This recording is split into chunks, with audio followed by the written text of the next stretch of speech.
Some of you, your typing comes through your mic, by the way. Yeah, stop it. I don't know how to type. Joke's on you. Well, I mean, it's funny, so I don't mind. I'm just letting you know. Some of you, your typing. All right, hello and welcome to everyone joining us for Together, Adapting by Connecting. This is a showcase of the Multimedia Production Students Capstone Projects. So I don't mind. I'm just letting you know. Sorry guys, I'm just going to mute you. All right, hello and welcome to everyone. Okay, false start. Now here we go. Hello, welcome to Together, Adapting by Connecting. This is a showcase of our Multimedia Production Students Capstone Projects, and we're hosting this today in Altspace, an online world accessible on your desktop as well as in virtual reality. This space here was built by the students. The event was hosted and marketed by the students, and they will also be showing off their capstones here. So we have a lot to show, and we're excited to share it with you all. For those of you joining us on YouTube, I will be monitoring the chat, and I will try to get your questions answered if you have questions for the students. We are going to interview them one by one, so please check the schedule in the description if you're looking for something in particular. But we welcome you to check out everybody's project over the next 3 hours. For those in Altspace, feel free to come and go as you would please. If you need to pop out and check out the stream later, the link is in your Eventbrite's email that you would have received when you got your ticket. So this here is our group of students this year. I'm seeing a little bit of love in the YouTube chat, so thank you. Very shortly here, we're going to let them go to their posters, which we're going to explore. But once again, we want to welcome you, and we're happy to share their amazing work with you. All right, guys, feel free to take off. I will be your host today. I'm Allison Secor, an instructor in the program. You will meet some of the other instructors and TAs who will be helping me to interview the students. All right, so just to give you a little bit of a tour of the space, as I said, this is Altspace, so it's a virtual environment, a 3D environment that was built by the students for this event. So thank you to the incredible work done by the team. I'm having the same problems with Okay, we will be getting started with the interviews shortly here. So for those on the live stream, please bear with us as we get some technical stuff sorted out. Probably in the next 5 to 10 minutes here, we'll be kicking those off.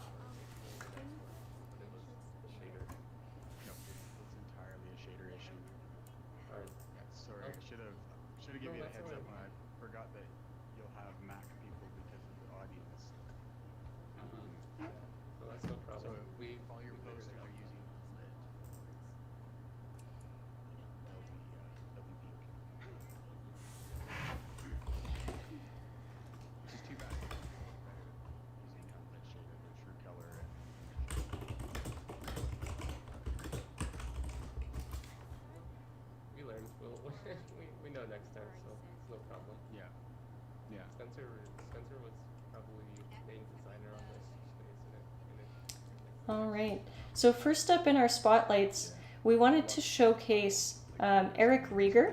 He's done a branding project. Let me just frame this up so you can get a look at his amazing posters. Like once you have the process down and you use like texture atlases and stuff like that, you can really get to like a minimum. Oh, 1 second here, guys. Yeah. I know. It looks, I mean, the layout's really nice. UVs was real easy. Eric, are you ready to go at the moment? Yeah. Oh, we're starting. All right. For sure. Yeah. Right over here. I have you at the top of the list, so we'll do this and then we'll do Spencer's. Oh, interesting. Cool. Sounds good. All right. So I'm gonna just show YouTube here these incredible posters of yours. Nice and close and personal. It's a girl wall. It's just Okay. Alrighty. So, how should I start?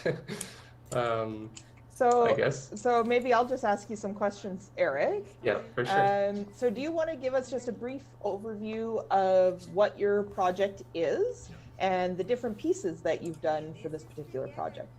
Yep. for sure. That sounds like a great place to start. Okay, so for my capstone, I decided to build a fictitious brand package, I guess, like construct the entire branding for a company that doesn't exist. So I had this idea for a company one day when I was driving around, and I was like, hey, this will make a great capstone. So I took that and I ran with it, and some of my major pieces were this mood board here that I really love this, and probably my favorite piece. I built an entire brand package for them, like an entire branding document. And then I also did some user experience design. There's a website design and an app design there. So, and then the final piece would be a video that you can see if you scan the QR code, and it's just a short promotional video. So pretty much a brand overhaul for Plant Jar. Yeah. It's her basically befriending. So then, Eric, was the goal of the project for you, as far as learning, was to develop, like, just get a greater understanding of branding, or what were you hoping to get out of this project? I think when I originally started this, I was thinking about, like, okay, what's an employer going to want to see on my portfolio, and what can I really do to show that no matter where they put me on a project, like, I'll be able to handle, I'll be able to handle anything they throw at me. So I think the main goal for me was that employment piece and that industry. What would you even call it? Like an industry need, I guess. Trying to fill that. Yeah. So making this Like you looked at what the industry was looking for and wanted to make sure that you were providing that. Did you find anything particularly challenging when you were walking through or working through the project? And I guess how did you respond to that challenge as you were working through? Right. I actually think my biggest challenge wasn't the design and wasn't the actual construction. It was the brain, kind of the mental element of it. Staying focused, staying on track, not trying to fight the feelings of like regret and like, why did I choose this? And it's like, this sucks, this looks terrible, but I know it doesn't. But like, that was the hardest part for me, was pushing through that and being like, this is a really good piece, and I should be really proud of it. And I think the hardest part for me was every day maintaining that and actually deciding to work on it. So yeah, and that is that whole idea of imposter syndrome is something that we deal with a lot in the design world. So did you find there was specific techniques that you used to help yourself overcome that and move forward? I think what helped was getting good feedback, collaboration with friends, that having that reassurance of people being like, I know this does look amazing, and you shouldn't feel bad or sad that you chose this, and giving yourself a good circle, designer circle is really important. And it's definitely an underrated thing to surround yourself with good people, and it sounds cliche, but if you do that, you'll have the motivation to keep on trucking away. Yeah, I think that's a really good point, that whole community of practice to keep people that inspire you around you. So I think that's a great takeaway too. If you were to do this project from scratch all over again, is there anything that you've learned from going through this that you would apply to the next iteration of the project? Well, I actually I would take it a slightly different way and say I would do something with 3D modeling in this project. I don't know how that would come into play, but I've started to fall in love with it a little bit, and animation, and it's a bit of a different take on the question, but I guess I would revise my concept completely and now theme it to my current passions and hobbies. So great. Yeah. That's awesome.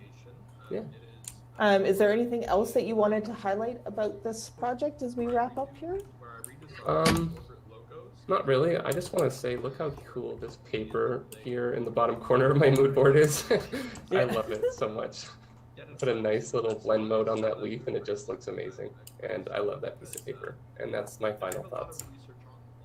Oh, that's awesome. Thank you for your time, my time, our time, everyone's time. Yeah, No, everyone's time. Thank you. Yeah, it looks awesome. Let me just check and see if there's anything. Yeah, no questions there. Yeah, thank you so much, Eric. We really appreciate it. So that is Eric Rieger's capstone project. So thank you. Hi, Mom. Hi, Dad. And once again, here's the QR code. If you want to use the QR code viewer, I will frame that up for a little bit. Try and get my reticle out of the way. We'll see if it works on stream quality. There we go. I was having some issue with it actually. If you step further back, it might work better, but I don't know. For those on the stream, there's also a link to the website that the students created. It's just in the description there on the YouTube screen. So if you click there, you can find out more information about these projects and possibly higher resolution images. Great. Thank you so much, Eric. From the stream did work for me, Eric, just so that you know it. Perfect. Everybody, you can refer to that. That's great. Awesome. Okay, I think next up we're moving on to Spencer Nelson. Over to Spencer, yes. Okay, Hello. over to Spencer. Hi, Spencer. How's it Do you going want to today? give us and our friends on the YouTube stream a little bit of an overview of your project, please? For sure. So my focus was on branding, and I chose to create a kind of a blend of a streetwear and skater aesthetic. So I built it from like the ground up. Logo designs for merchandise, as well as mock-ups built in Blender to showcase them realistically if they were to exist in real 3D space. So took a lot of time on like refining the logo and making sure everything was great, and then moved on to the construction of like cloth simulations and making the paint on the bottom of like the deck on that mock-up look nice. And then eventually, once I was satisfied with that, concocted some ads for the merchandise that I was creating for Mindbomb. So can you give us a little bit of background about maybe Mindbomb and where you came up with this brand idea? Yeah, for sure. So the premise behind Mindbomb, like its brand identity and slogan, if you would, are light your own fuse. And the meaning behind that is don't like focus on everyone else's opinions to motivate yourself. Like recognize your worth and just enjoy living. So, sorry, what was the second half of that question? I guess just what, how you came up with the brand idea and what was the inspiration behind that. Yeah. Well, I've had a lot of interest in like skateboarding and streetwear throughout my life, and I like always wanted to like have full control of like creating a brand. So being able to like immerse myself in that and like draw inspiration from like brands like Off-White and Primitive and like other assorted ones, and just kind of bring their identity and like aesthetic of like a clean logo and some other assorted goods into it was nice. It was nifty. Yeah, that's awesome. And what did you find that you were taking that principle of that, light your own fuse and finding your own path and not focusing on what others say and all that to this project? Was that like a mindset that you tried to bring forward? It is. A lot of it was like just mulling it over late at night and like kind of scratching my head and figuring out like, okay, is Mindbomb going to be the name? Is this going to be the design? But there is also the element of like good critiques, and like getting feedback from others really helped me develop the brand. Like there were a good 8 or 9 possible names other than Mindbomb, but without like class critique, I wouldn't have ended up with Mindbomb as the name. So Right. Yeah, to a certain extent, yes. Right, yeah. So then when you were going through this project, do you want to just enlighten everybody about like what was the order of things that you developed, and just kind of the process of the different pieces beyond just like here is a logo? What were all those pieces that you created? Yeah, so I started with the logo, of course, and then I created a whole brand document for Mindbomb. So like it's got you're only allowed to use the logo within like half the distance of the flame at the top of the eye for like white space around the logo, specifications on like what colors and like fonts are on brand with it, and like the mood board similar to the one that Eric showed off in his project, but instead the aesthetic and like kind of message Mindbomb would give off.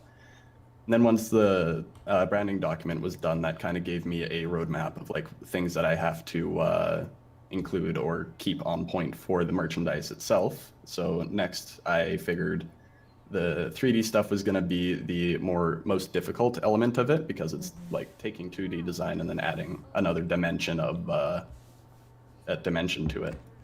So started with the shirts, cloth simulated them out, and then eventually, as soon as I got like the mock-up functionally sound, I moved on to the deck one, and then began concepting shirts and designs for the both of them. And eventually, sorry. I was just gonna say, for the folks at home, if you just wanted to talk about which software pieces you use for the 3D. Yes. So the mesh was created in Blender to like give it like the actual like shape of like the shirt and the deck, and then texturing was done in Substance Painter 3D, which is like if you were to like actually hold the object in front of you and like paint it with a paintbrush, the digital equivalent of that, pretty much. Right. And the designs themselves were created in like Adobe Illustrator and Photoshop. Right. Yeah. Now, is there anything particularly challenging, and how did you overcome those challenges, Spencer?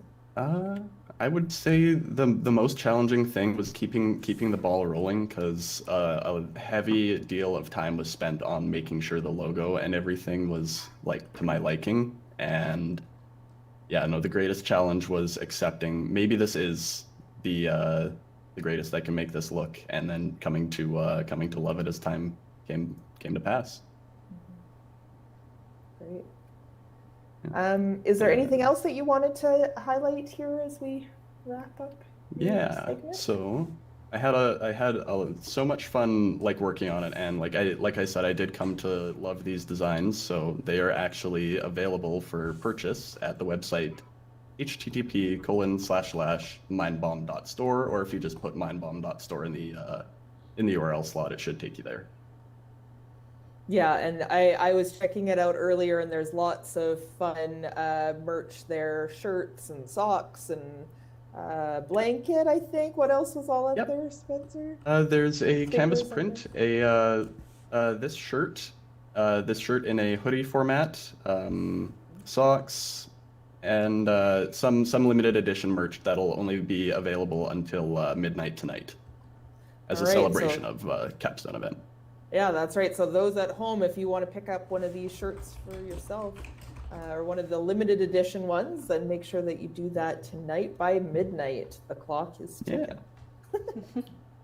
All right. Okay, great. Thank you so much, Spencer. Yeah, thank you for your time and my time. Yeah. Awesome. Okay, I think we're on to Sean Irwin next. Perfect. So I'm going to scan this one more time for the YouTube crowd. Check out mindbomb.store to get some of this awesome merchandise here. I personally adore this bomb design, and these t-shirts and the 3D model of the skateboard were all created by Spencer. It's incredible. It's great work. I am noticing, I've been told that the limited edition merch has disappeared off the site probably 24 hours early, so I'm going to work to get that back up as soon as I can here. Awesome. Thank you. Yeah, so for anyone checking that out, maybe check back in a little bit when he has a chance to fix it. Thank you. Okay. Thank you. Okay, so next up here is Sean Irwin, another branding project. I don't want to spoil too much, but this one is a really exciting one, so take it away, Sean. Thank you. Thank you. First, I want to say, mother, father, thank you for showing up. And this is my Northern Heights. This is a brand I made for a beer company that doesn't exist. The first thing I want to do for this project was start a design that that I don't know a lot of information in the market for. So that would be beer. I don't drink at all, not a lot of liquor. So I thought, why not try this? And it just started off with making a design that really appealed to my northern upbringing, while keeping a wide enough market that I could sell it. But I'm not going to sell it, 'cause making beer is the tough part. Let's get an up close. So look. Sean, within your branding package, do you want to just let folks at home know what all the different pieces were that you created, and I guess just the process that you went through to create that? All right. It all started off with the logo. The logo was the toughest part for me. It took the longest time because I had to figure out what kind of style I wanted to take it. It started off with a sort of circular design where the brand was in a circle with a name in it. But I liked how it turned out, but it wasn't really what I was looking for. So I just started looking into typography, which maybe go through a list of fonts, figure out what I liked, ended up with this one in a more simplistic logo. After making a logo, I finished up a brand package, which involved colors, fonts, maybe cups and stuff, product and such, and a little brand story. After making the brand package, it was moving on to a label, which we have over here. This is my finalized label. It has everything a beer needs. It has the alcohol percentages. It has the only bilingual thing a beer needs is beer, and the price tag. Yeah. And then with that, I wanted to make a 3D mock-up. And the 3D mock-up was used in Adobe Dimensions. And near the end there, I decided to make a video advertisement to go along with everything.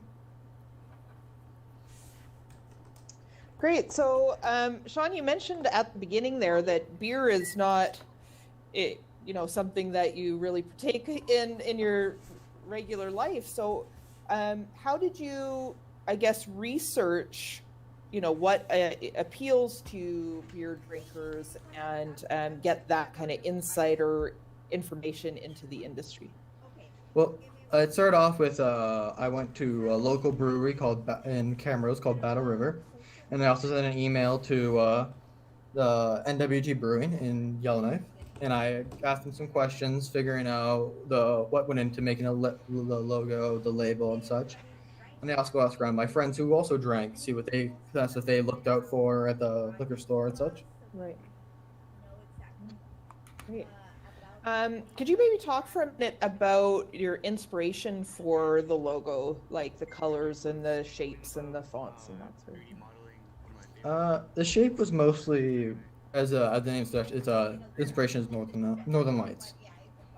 The Northern Lights colors are, I think, very appealing. They are very good contrast, and they are heavily influenced with the Northern aesthetic.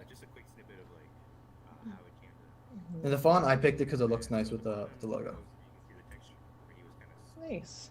And then for the video advertisement, do you want to talk about kind of your inspiration there and how, you were able to film that safely at this time?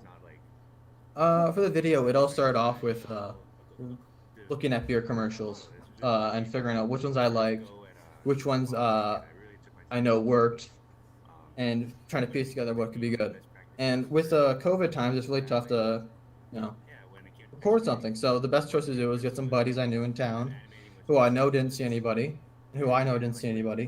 and schedule a time where we could safely do it with no, nothing going wrong. I had my mask on the whole time when we recorded this.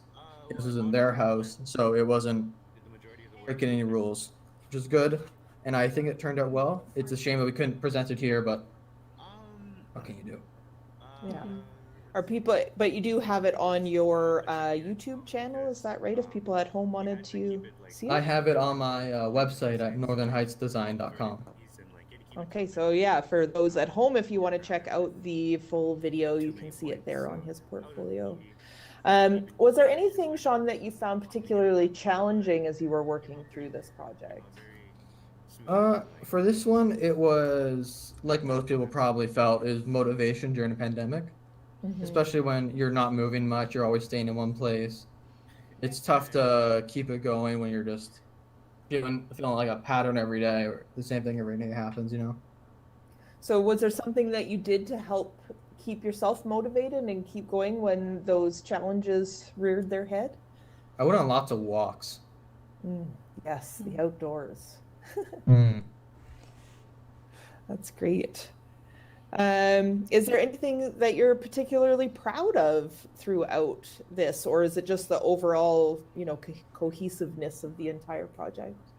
The one thing I'm proud of would be the logo. I'm really happy with how the logo itself looks. It's just lines in a order, but I really like how it turned out. The colors are really eye-catching, and I like this so much. I'm using this as my own personal branding.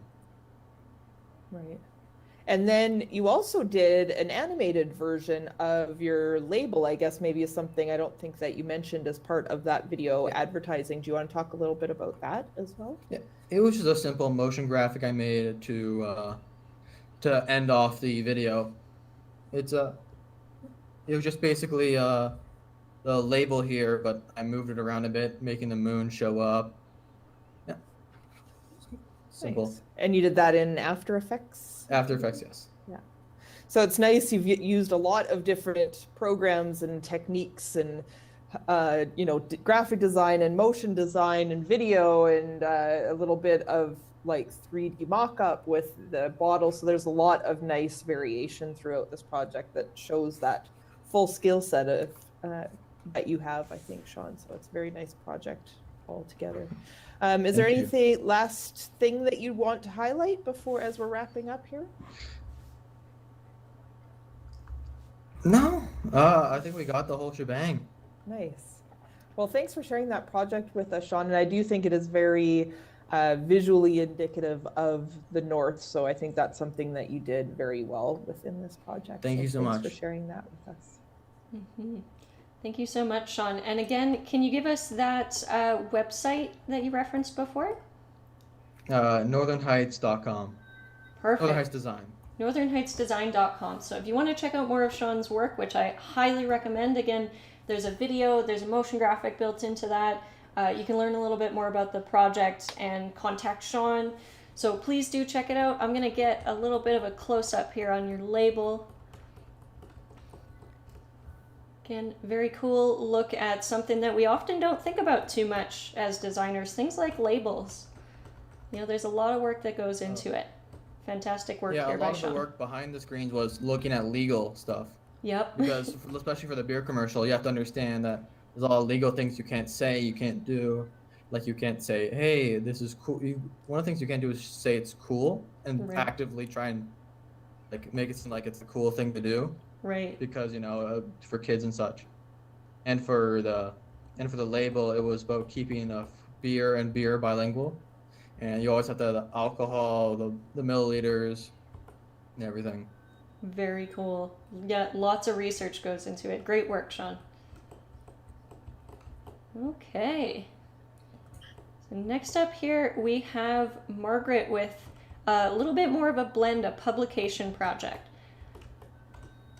Okay. Yeah, hi, Margaret. Yeah, hello. Hi, Hey, guys. do you want to give an overview of your project, please? Sure. So basically what I made was a magazine, and I wanted to really blend two of my favorite things, which is design and writing, because I hadn't done too much writing before college. It wasn't something that I thought I was good at until I got to college, and then I decided that's something I'd like to look into more. So I decided to challenge myself with writing a full magazine. In total, it's 16 pages long, and I blended some photography, film photography that I found either from my grandma or I took myself, and then I put that in there. And yeah, I just took inspiration from the circle of life, and so each poem is relating to a different part of a person's life. And did you base that on your own past experience or through observation or a little bit of both? I'm just wondering how, I guess, biographical the work is. Right. Well, obviously, I'm not a senior, a old person, so I can't write from that perspective. But I think that any situation that you're in, there is a beginning, a middle, and an end. And so I took inspiration from like, past experiences where like sometimes it starts out awesome and then gets a little rocky in the middle, and then in the end you see what it was all for and why it kind of happened. So I think that's kind of the main inspiration of it. So it's not like literal, but it is it's based on like past experiences that I've had. Yeah. Now, for this magazine, you chose to write poetry for all the pieces. Do you want to speak a little bit about why you chose to tackle that kind of writing as opposed to, say, writing in a different format? I think it's just I don't know. I've really always had like a passion for poetry, and I think that film and the poetry just go hand in hand, because there's always a story to a photo, and I just think that I wanted to challenge myself, and I know poetry is pretty difficult, like to do. So I just wanted to challenge myself with that, and I knew that if I did like a short story or something, it would probably be like the pages would be longer, and there wouldn't be like too much room for images and designs, and I really wanted to showcase that as well. So yeah, that's why I chose poetry. So you spoke about taking your inspiration from like the circle of life, and so how did that feed into the design of the publication itself? Well, so each section is so it's inspired, like the first section is like childhood or birth, and then teenagehood, adulthood, becoming a senior, and then death. And so each of those has like images either directly relating to or like just quite metaphorically relating to each section of life. And I also wanted to, it was inspired by like a pack of cards. So each one has like, the numbers on the bottom and the top. And so yeah, that's kind of how that is inspired. And yeah. What did you find? I guess actually before I ask that, I'm going to ask about the process. Like, what was the process that you went through when you were coming up with the idea and the ideas of the deck of cards and the circle of life and that sort of thing? Right. Well, it all started like with Pinterest, as everything starts for me.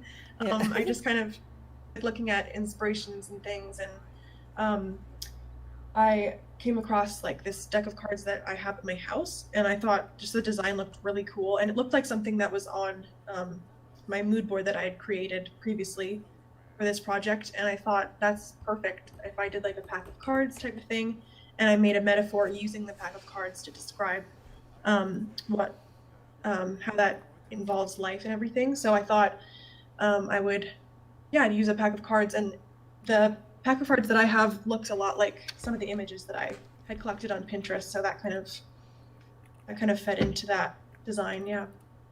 Right. Did you find there was anything particularly challenging as you were working through this project for you, Margaret? Yeah, well, I hadn't like explored InDesign too much, which is what I used to create this magazine. I knew that I really love to do print design, and I think it's really cool when you can, work on something, print it out, and see it in real life. And so I really wanted to challenge myself with that. And so learning InDesign, and because I know I've done a few projects using InDesign, but I wanted to explore it more and figure out more things I could do with it. So that was one challenge. And then also just writing was a huge challenge too. So there was lots of writer's block and things like that along the way. That definitely made it challenging, but all in all, it definitely came together. How did you, was there any techniques that you used to help get yourself out of that writer's block when you were, when it reared its head? Yeah, I think just reading more poetry, and then also just writing down anything. It didn't have to be perfect. It didn't have to sound good. As long as I wrote down something, then I could grab from that and edit it down and make it sound good. If I just took a feeling, I could just put it down on paper and then eventually shape something from that. So as long as I was writing, that's what kept me going. Yeah. Yeah, I think that's a really good point, that blank page can often be so debilitating when you're faced Yeah. against it. So just getting something down is a great place to start. So. Yeah, absolutely. Yeah. So is there anything else that you wanted to highlight about your project here as we're wrapping up? Well, I wanted to get it printed out before today and maybe have it like a screenshot or an image of the actual paper, but I couldn't get it printed out fast enough. Hopefully I will soon. But yeah, I wanted it to be like a physical copy, not just like a digital magazine, because I think it's so satisfying to just see it in person. So yeah, probably get that printed soon. But yeah. And do you see more projects like this in your future? Like, has this inspired you to do other things like it? Absolutely. I love print design, and so I definitely want to do more of it and see what's out there for print design. Yeah. Oh, that's awesome to hear you have that passion and want to continue with it moving forward. So thank you very much for outlining your project for us. Thank you. Awesome. Thank you so much, Margaret. And I'm going to get close-ups here for our YouTube audience. This has just got such a unique aesthetic to it. And again, make sure you're checking out the website for higher resolution versions of these. I will do my best in here to get up close. And I'm going to frame up this poem here. It's worth a read, so hopefully you guys can read it on the YouTube.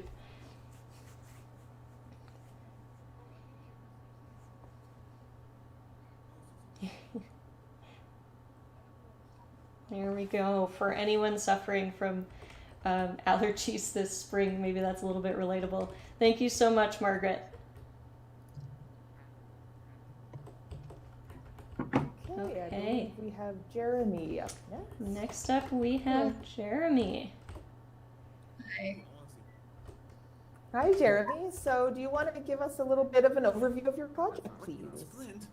Yeah, so my project was a children's book called Lita and the Lightning Bugs, which features Lita, who is a little girl from the Philippines, and kind of her little journey about finding out about the lightning bugs in her community and having to preserve them and stuff like that. So there's that. Get up close. So why did you decide to focus this on a child in the Philippines? Maybe explain that to our audience. So being Filipino Canadian, there's like lots of us here, and this is basically actually like a love letter for my brother, for my little brother, who would bring me books from his school library when the schools were open, and I thought maybe I should make a book for him. And focusing the story on a Filipino kid, I feel like just really hits home, and it's just really a love letter to my home country and stuff like that. So I love that, and I think that it's such a nice, like you said, a nice thing to have made, but also it probably is that reflective, authentic voice too, where there's not a lot of kids' books that we get here that are focused on Filipino culture. So that's a nice take on that. Right. Why did you decide to focus on the lightning bugs particularly as a part of the story? I've always loved nature as well. Like growing up, I grew up like seeing them in my backyard. It's basically like I put kind of a little bit of my childhood into the story, and lightning bugs are actually becoming less and less in the Philippines. So I thought making the kids and everyone else aware of what's going on with them in the Philippines is kind of like a good idea to put on a children's book, especially that kids use the books they read to learn something. So like highlighting the importance of the lightning bugs and putting on ways on how to save them, I feel like was a good choice in putting in a children's book, because it's not just just entertainment and adventures and stuff like that, but also saving the environment and taking care of it. Yeah, I love that. Do you want to talk a little bit about the process? Like, did you write the story first or do the illustrations first? And why, I guess, you chose to do it in that way? Right. So in here, that like a little notebook here, it was actually just a spur of the moment. Like I just took the closest paper next to me that night, and then I put down like in bullet points the plot that I wanted it to be. So I definitely wrote the story first, but actually I went back and forth a little. Like sometimes I think this doesn't fit in the story, so even though I've drawn it already, I go back and revise a little bit and then go back to drawing and stuff like that, especially when there's like artist block. So I try and go back to the writing again to see what I could add and what I could remove to have a better story going. So there's that, yeah. Now there is something quite unique about this book in that it is in 2 languages. Yes. So my brother, he doesn't speak our language very well, so I wanted him to kind of learn the language while reading this. So I actually have this in both English and Tagalog. So it's actually one of the most challenging things that I've done for this project, because the Tagalog I put in here wasn't the usual English Tagalog combination that we usually speak. It's more of like a whole solid Tagalog, which I had to like look up words for because I wasn't familiar of it either. So it's definitely one of the learning steps that I had while making this project, translating it into our native language and stuff like that. So in some ways it was almost that reconnection with your past and culture as well. Right.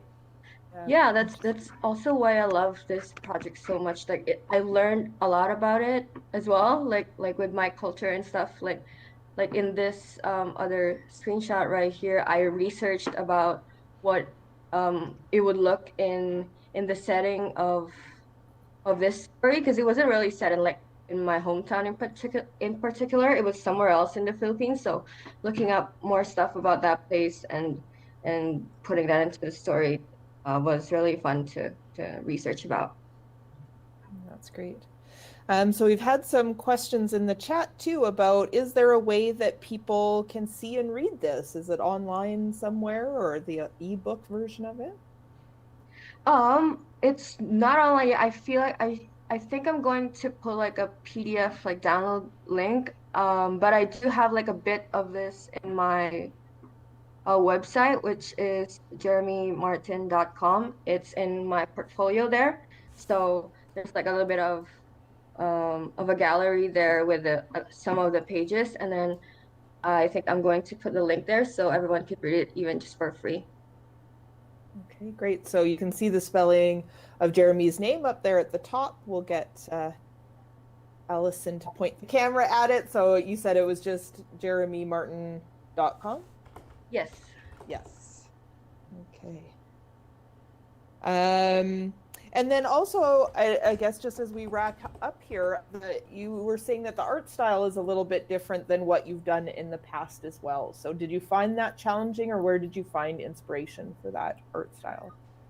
Yes, finding the right art style was definitely one of the most challenging part for this, because this is not the art style that I usually have when I'm drawing, even though like I loved illustrating since I was a kid, and my art style has grown so much. And going back to this, I definitely researched some different art styles, like Disney art styles and other children's book, just so I can see what appeals to the kids. Because writing a children's book wasn't really in my what do you call that? I wasn't really planning on that like even before. I loved illustrating, but illustrating for a children's book wasn't on my list of things. So going to this path and exploring what I could do with the art style and the writing style as well was fun and challenging at the same time. That's wonderful. Do you think that illustrating and writing more books is in your future? Is that something that you would like to pursue down the road? Yeah, I definitely would want to pursue and explore more of writing and illustrating, particularly illustrating for them because I really did enjoy finding a new art style and making up a new art style for picture books like this. So, yeah. Well, I think it's a very amazing project and unique, so I think you should get it published. But that's Thank you so much. you should look into I hope it, so 'cause too. I think it's very good. Thank you. Okay, so thank you very much, and we'll let Allison zoom in on some of your posters again, and then we'll move on to our next project. Thanks, Jeremy. Thank you, Tanya. Yes, awesome. Thank you, Jeremy. This is such a charming project. I highly recommend people check it out. I put the website that Jeremy mentioned in the chat. The illustrations are just so charming. The story is, yeah, it's great. Please check it out. And very interesting that we have someone from a bilingual background who actually wrote this story in both languages. So great work, Jeremy. I hope one day to have a series of books that you've made sitting on my shelf. Hope so too. Okay, Nicole. Hey, Hello. Nicole, hello. Hi, do you want to give us an overview of your project, please? Sure. So this is a magazine that I made. I called it The Real Life of Anime. I have to thank my dad for helping me with the name because I couldn't come up with it myself. But the basis of the magazine is to refresh people who watch anime, watch manga, play video games. It's just fresher for them. And the audience for that would be people who have not seen anime before. It gives them kind of an insight as to different ones that are out there, and just gives them a bit of a background on them first before watching to see if they're actually interested in watching it. Great. So do you want to talk a little bit about the process that you went through, Nicole, when you were developing this particular publication? It was a lot of research. It was a lot of the pages are single pages. There's only 2 of them that have 2 pages.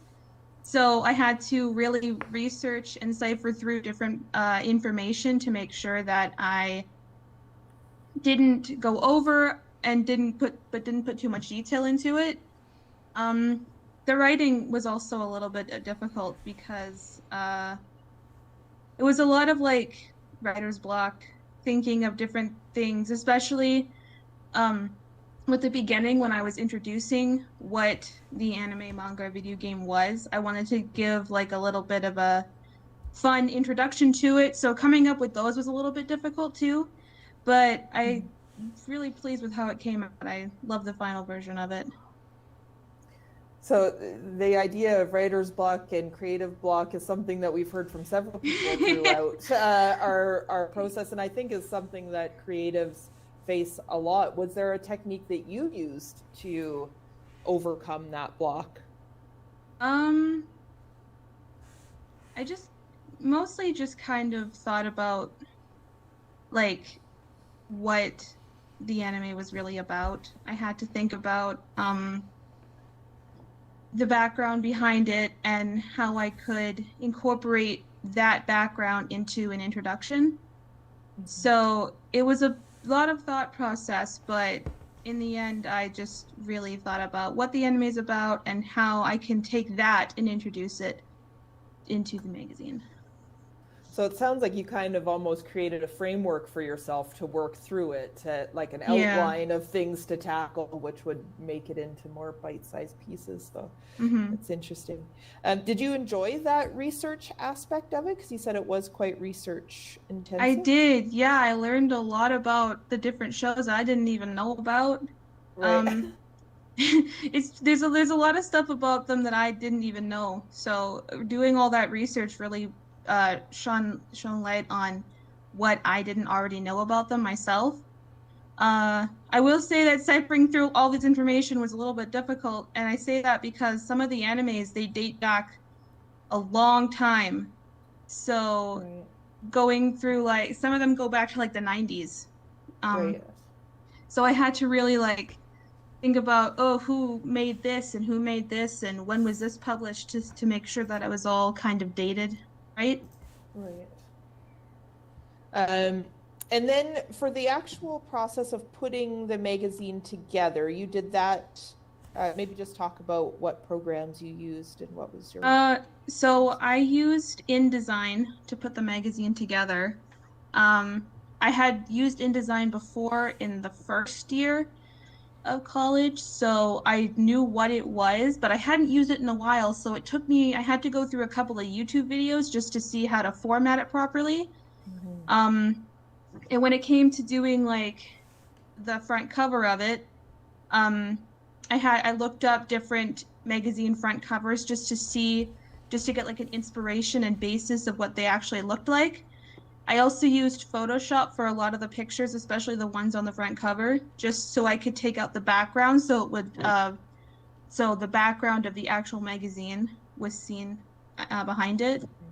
I also used like Microsoft Word and stuff to write out all the content to make sure that everything was spelled correctly and all the grammar and stuff and stuff was okay before I put it in, because InDesign doesn't have that, so I just wanted to make sure that it was all spelled correctly first. And then how did you come up with the inspiration for like the designs and colors and fonts and those sorts of things?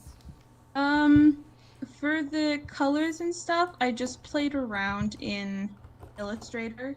I wanted to do something kind of creative and colorful to make it stand out, so I played around with different gradients and stuff and different colors that I liked.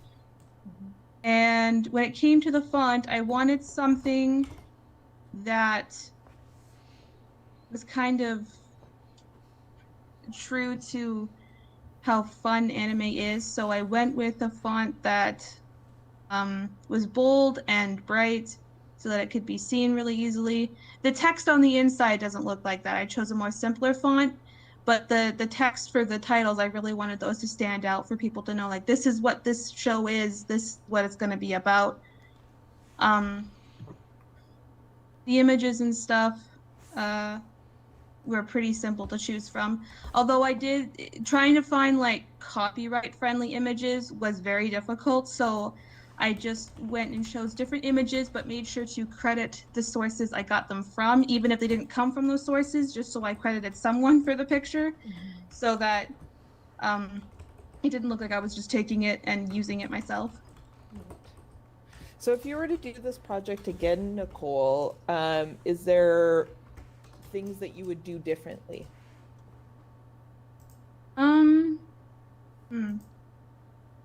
If I were to do anything differently, I'd say I'd probably make a few more pages to just add more illustrations and designs.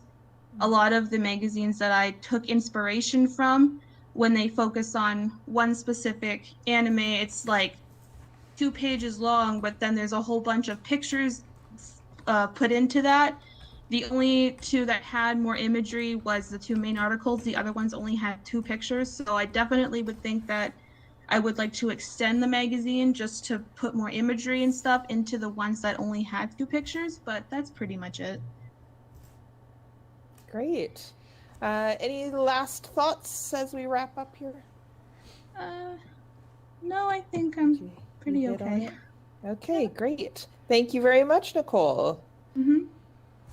Awesome. Thank you so much. And I can personally attest to the amount of writing that she did for this project.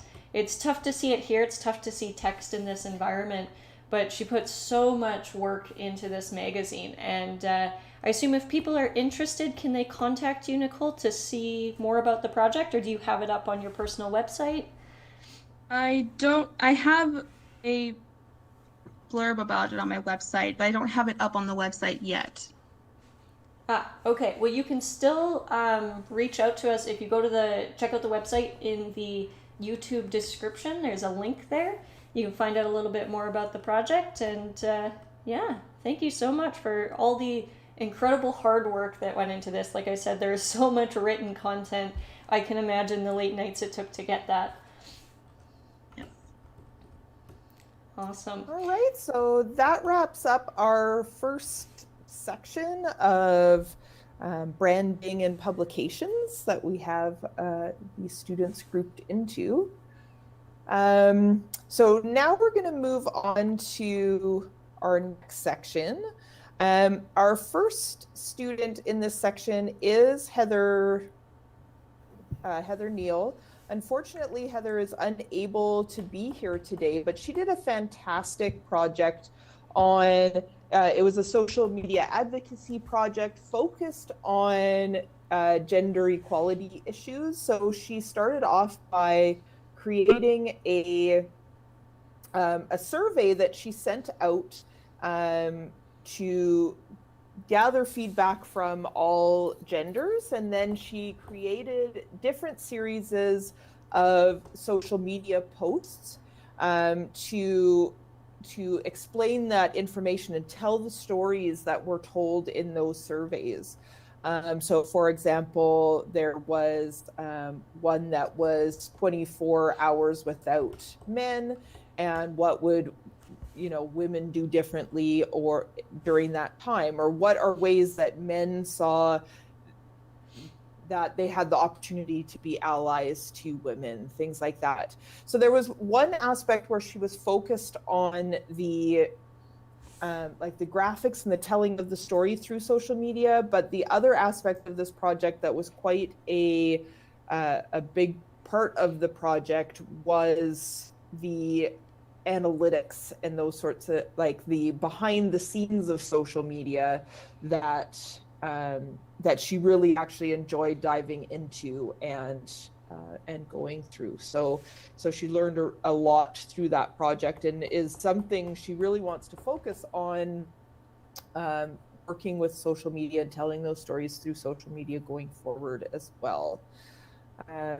So I'll maybe just put her Instagram in the chat here as well, so that if you're interested in looking more into that project, that you can do so as well.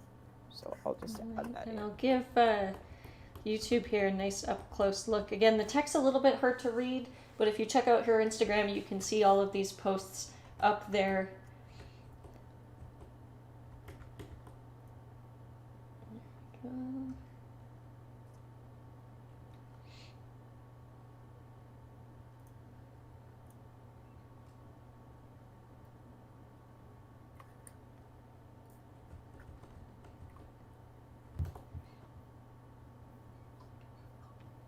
Are we on kind of a break and then what's going on? I'm not exactly sure. No, I think we're pretty much on track here. Okay. Okay.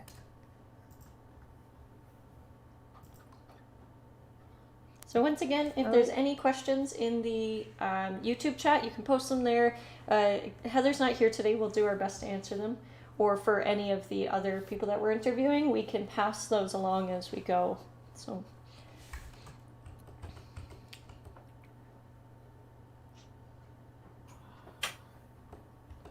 Great. So shall we move on, Allison? We ready? Sounds good. We're yeah. at the 11 o'clock mark, so I think we're right on track. We're good to go. All right, so next up is Calvin. If you want to make your way up here, please. Hello. Hi. Hi. So do you want to give the audience an overview of your project and what you've developed through your capstone, please? Yeah, so these are 3 logos from my capstone. I've labeled retaliation, combination of retail and retaliation. The goal of this was to bring social awareness to these large corporations. A lot of these places put forward these public faces of being part of the community or helping people with their first jobs or mental health. In reality, a lot of that comes up very shallow and only on an advertising level. So what I did is I took the logos that these companies present, and I redesigned them more to their true nature, or at least the nature in which they treat their employees. Because as we know, during COVID, retail employees are very essential. They are labeled as essential workers. Despite that, are treated rather poorly by the companies they work for. And what? Right. Yeah. Oh, sorry. Go ahead. No, that was it. Sorry. Oh, okay. That's overview. These are my three favorite. Right, because you did end up doing more than that. I did 5 pieces, and each piece has at least 2 accompanying promotional pieces. But these are the 3 that could come in. You can check out the rest at my website, lawfulproductions.com. I can. So the top one here is a Best Buy redesign after one of their older logos. Using some photo, I learned a lot of Photoshop skills to kind of turn it into a gravestone texture, and the font is closest thing I could get to the Best Buy one. And then, oh, sorry. No, go ahead. And then the Bell one here, closest font I could find to Bell, but it is pretty standard. It's the copy of the Bell logo. You can't really see it in Altspace, but under the 3D effect on the bottom there is like a shadow hell.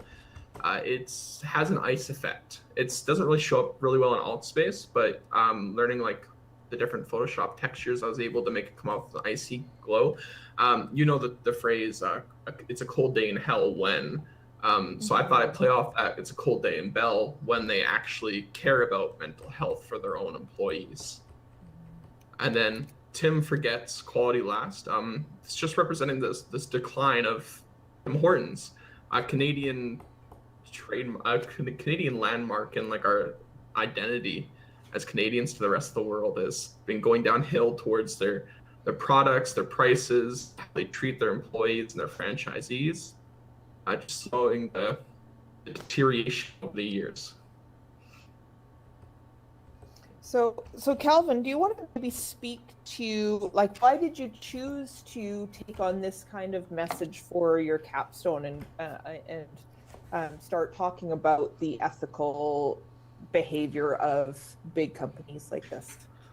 Well, I've been working in the retail industry since I was 13. A lot of my family has supported themselves through retail jobs and sales jobs, and it's not always super easy. There's been times where like people I know have come up short on their bills, even though they put in insane amount of hours, but still get under full time and having to take multiple jobs because these jobs pay the bare minimum but expect the very best from people. And I just I was tired of it, seeing these companies show the public their good face, that we do these for this and this for that, and not realizing that these companies are the reason we have a lot of these issues. It's because they underpay the people who are part of these communities and treat them badly, so their mental health comes into question. So I kind of just wanted, as somebody has seen that in these companies where they put forward this face of helping everybody, but really being the cause of all these issues. I just wanted to kind of put that, I felt my sentiment onto paper and design what I was perceiving. And my research coincided with that, so. Mm-hmm. Yeah, and I think at this time where, in a world where we can, like you mentioned, really see the impact that these frontline workers have and how much we rely on them, but at the same time, I think like it's so important to shine a light on how they are underpaid and I think appreciated by the people that are making money off their backs. So I think that's really interesting, like a great take on the project.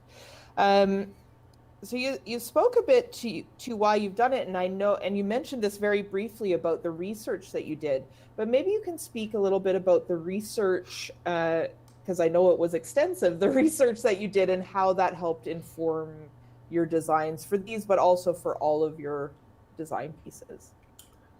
So a lot of the companies I did, the 5 I did, Best Buy, Bell, Tim Hortons, Safeway, and Amazon. These were all companies I knew people who worked for these companies, and I've heard horror stories. Now I can't take that on just face value. So I did my research. I checked, legitimate news organizations, postings from all the way back to like 2010, and coincided with even Glassdoor reviews where they reviewed the wage and like how they were treated there. And I gathered that information and kind of just cross-checked it against these articles and what I've personally been told or what I've experienced working for some of these companies. And then I took that information I could confirm with multiple sources that this was a common issue. That's how I collected those, and I kind of worked those into the theme of the logos I created. So it was a lot of cross-checking, talking to certain people. Like I know a couple of people who work for one of my ones, the Amazon. I've talked to people who are pickers at the Amazon warehouses, delivery, salesmen at Bell, people who've been at Safeway for like 10 to 20 years. And I've just used all the information I collected from all these people to gather it with what the company put forward and found where they were kind of just lying. Right. And then you have been sharing some of this on social as well. Is that right? Yeah, I've been sharing to my Twitter, Lawful Production. I think it comes on Twitter. The handle is Lawful Product 1. Okay. Yeah, you can also find the Twitter at my website under the contact me at lawfulproductions.com. Great. And nobody's come back from the companies as of yet, right? No, to make any kind of statement or anything. Nobody, at least I've not gotten any emails. Right. But I'm certain a few of them might get me blacklisted from a few companies if they find them. So we'll wait and see. See. I probably dug a little bit of a It'd be curious to hear if like any of those companies decide to, open a conversation about it or have some sort of statement to make. So anyway, something for us to look forward to. Lots of comments or a few comments in the chat here about how great this project is, Calvin. So thank you so much for taking the time to walk us through it. Is there anything, I guess just as kind of a wrap-up point, anything that you would do differently, or is this something that you would carry forward, moving forward? It's something I'd like to move forward.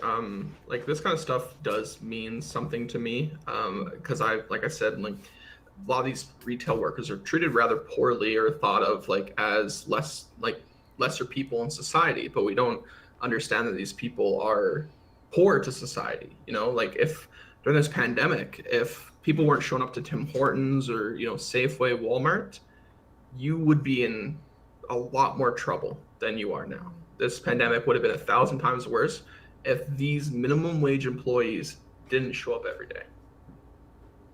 Yeah, absolutely. So I'm gonna carry it forward and keep working on it, and come back and improve what I think I can improve. Yeah, and I really encourage you to keep sharing that out to social media, because I really do think this is an important message as well, Calvin. Yeah. So thank you for showing us through it and talking through your project. Thank you. Awesome. Thank you, Calvin. And it is such a great example of how design can be used to make a statement. Sometimes it's subtle and sometimes it's bold. And right now, during the pandemic, I think this is such a good point to make. We've all worked in these environments or known someone who has.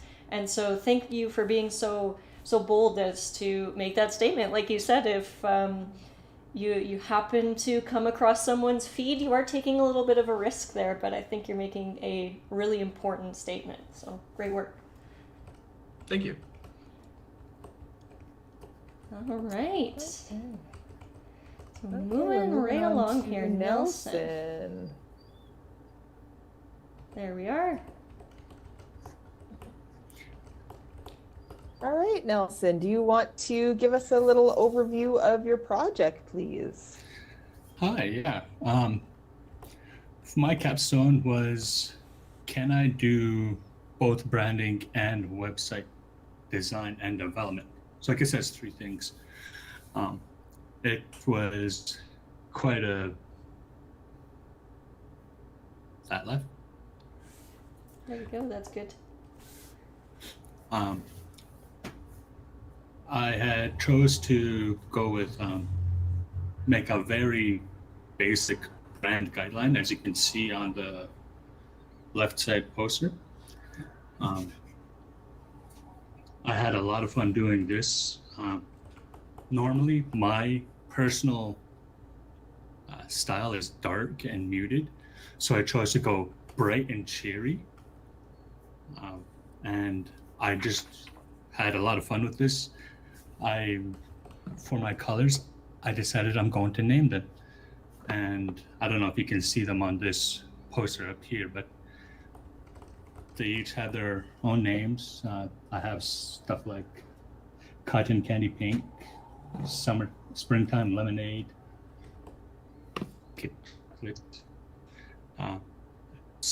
and I thought, I'm doing it, I'm having fun with it. How else can I have more fun with it? And naming my colors for the brand just seemed like a natural choice. And so I decided with that. And I had to make this fictitious company so that I can have a brand guide and a safe word. At the time, me and my wife were baking, and we thought, why not just go with Baconator? I'm not sure why, but that's what we came with. And so this fictional company or organization had you setting up with friends so you can bake at home as their instructors bake on the website.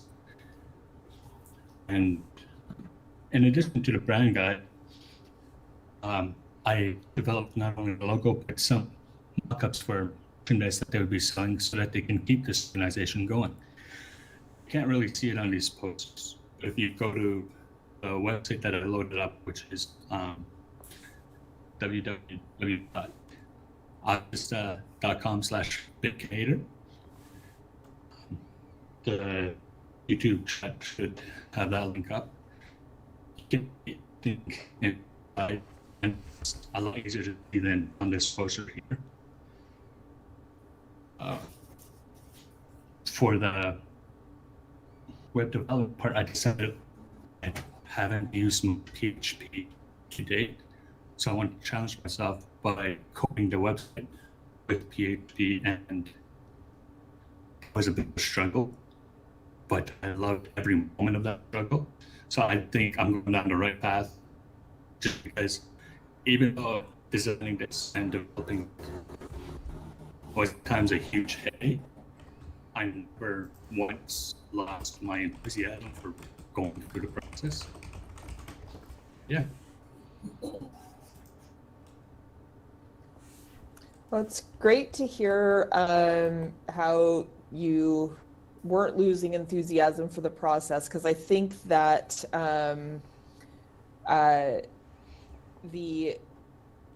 when you're good at design and you're good at web development in the industry, you're called a unicorn, not unlike the unicorn in the corner of our space here.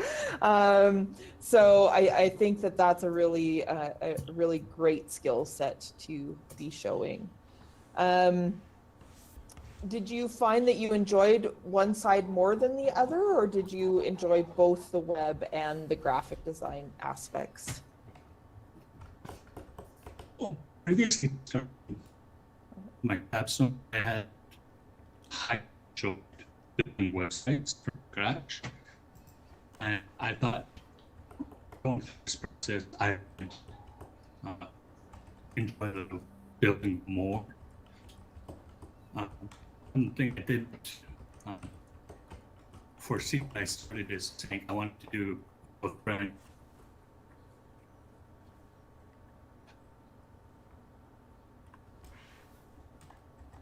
Sorry, I'm having a little bit of audio issues on my we're side. having Is that coming through? some technical issues here. Nelson, your audio is just cutting out a little bit, so. For the stream, I did post the link to his website in the chat, so you're able to check it out as well while he's speaking. I think we may have lost him for a moment. Okay. Yeah, you're just cutting in and out a little bit, Nelson. So I think, you know, some of... We can hear you, Nelson. What's that? We can hear Nelson, I think. I don't know if you two can. I can't, no. I can't either. Okay. So, you know, you've kind of gone through the whole process here where you've got a really nice brand document and logos and the color names. Somebody was commenting in the chat about how great your color names are. As well as doing that user experience design piece a little bit, and then also then taking that into the web world and actually creating that content management system with PHP and MySQL and some HTML and CSS, like all of those skills coming together. It's a very nice, robust project. Now, you mentioned there was some hiccups along the way. Was there any techniques that you used to help motivate yourself and keep your project moving forward on track to get it done for today? I'm just getting word that we may have some audio issues. I'm not getting Nelson's audio on my end. Okay. We might have to come back around.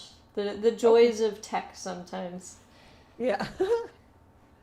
Okay, well, I'll temporarily say thank you, Nelson. And Ali, do you just want to do another zoom in on his posters just so that people at home can see? And like Allison said, there is that web address in the chat if you want to go and actually check it out yourself.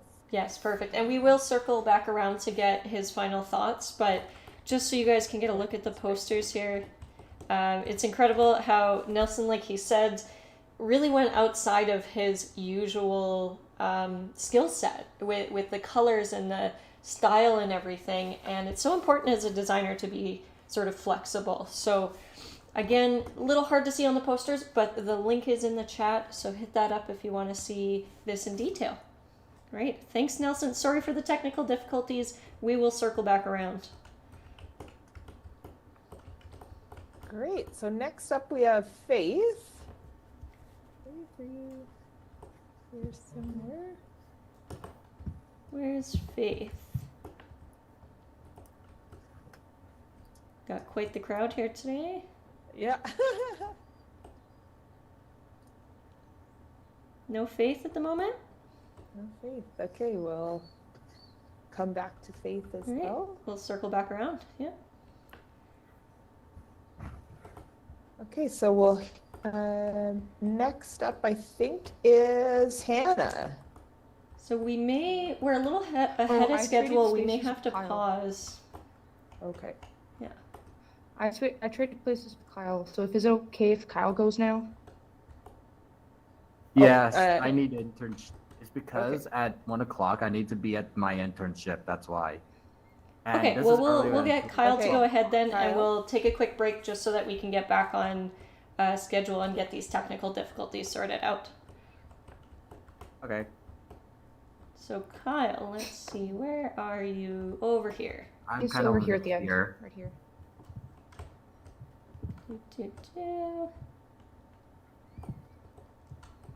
Sorry, I'm not using a mouse. I'm using my mouse pad. Perfect. Here we go. Okay.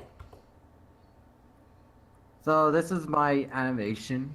So far, I've made only 2 shorts, but my plan is to continue this project after graduation. So all of you stay on this Discord so that I can send you guys this on Discord when I finish the project. But I have made 2 shorts so far with links in their respective places. So the first short right here, this is, so I created these characters from Illustrator, and then I made them move. And then with some parts, like the neck and the tail and the tongue, I moved those. What I did differently, I moved those with the Puppet tool. This is kind of my first time using Puppet tool in Adobe After Effects. And I think, and it does have a little bit of some effects that I didn't expect. However, I will say that when it comes to using, like, I will still continue doing this project, but maybe I think what happens is sometimes maybe these images, they need to be transformed into PNGs maybe, which is my best guess. But I will so yeah, I will continue doing this project and fixing all of that when I continue this project. But I've made 2 shorts. The 6th one I've kept as unlisted, so you type in the link, it'll be unlisted. So you can only use this link to watch it. You can't search up for it, and it's not on the YouTube channel. And then short 1 is released to the public.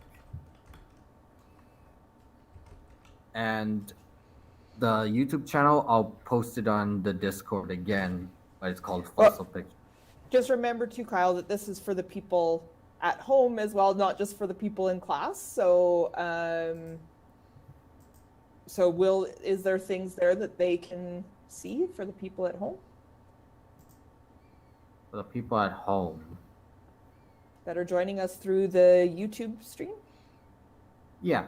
What I can do, I can probably send both of these links. I could send them to you guys and then you could share those. Okay.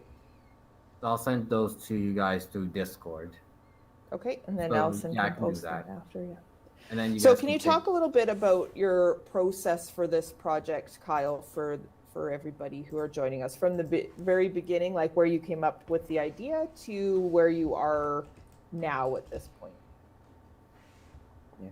The concept for this animation was inspired by another animation called Elephant's Garden, which is also on YouTube, where it's a fictional world, and then it's a series of shorts of the creatures that inhabit the world and how they survive in it. So that's kind of where I tried to go. Unfortunately, due to my internship, I never actually got all the shorts finished, but I managed to get 2 done. That's great. So, how did you develop the assets for this project? As I mentioned, these assets were created in Adobe After Effects with different layers for each moving part. For example, if you look at that green dinosaur up there, the Ravager, you can see I've created different types of heads and different types of feet as well. And that's to change the animation whenever it's running. So like the bottom feet would be when the leg is up, and then the bottom foot would be when the foot is down, when it starts walking. So I kind of set up an animation for walking cycle. So each body part would be either replaced or rotated. Right. So is there any challenges that you encountered that you weren't expecting ahead of time? There was 2. One of them was a little bit of the issue with the puppet tool. I think what happens is that when I use the puppet tool, some parts of the vector is taken with it. So I do notice that, and I'm guessing you guys have seen that a little bit when you guys watch the video. So that's one of the things I noticed. Like when I move the tail, there's still some parts a little bit, and you notice that sometimes.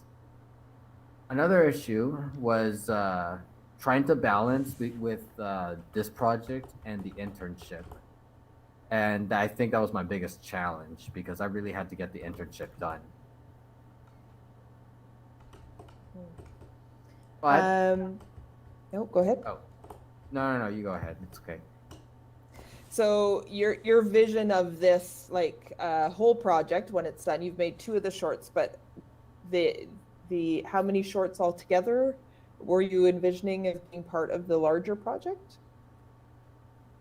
Technically, there were supposed to be a total of 6 shorts.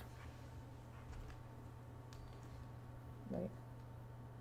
So they tell a story throughout all the shorts, or is it each story? It's like each individual story, basically. I see. Okay. Like for example, that the second one, the 6th one is where you got the aggravator, the bottom dinosaur, and it's feeding its young baby, and then they get attacked by this guy, and then there's a big fight going on. And then in the first short over here is when there's a group of rock sheep, and then they have to run away from these guys, which are predators trying to eat them. Great. So you mentioned that this is something that you want to take moving forward. So what was the most enjoyable aspect of this project for you, Kyle? Definitely the 6th short. I will make sure to send you guys the link. But when you guys check it out, you'll be like amazed by the amount of work put in that one. Like, it's not only just like the visuals, but it's also the sound effects. It's done really well. I really had fun with the 6th one. Oh, that's great. Well, it's glad to hear that you had so much enjoyment of the project. I know that animation is a passion of yours, Kyle, so I'm really looking forward to seeing it. And when we take a little bit of a break here, maybe you can send those over and we can share them to the YouTube channel so that people everywhere at home that are here today can see them as well. All right. I'll send the YouTube links through the Discord now. I have my phone on me. 100%. All right. Thank you, Kyle. And again, to the chat, we will get those links up shortly so that you can watch them. I highly recommend it. The posters don't really do it justice when it comes to animation. You kind of have to watch them.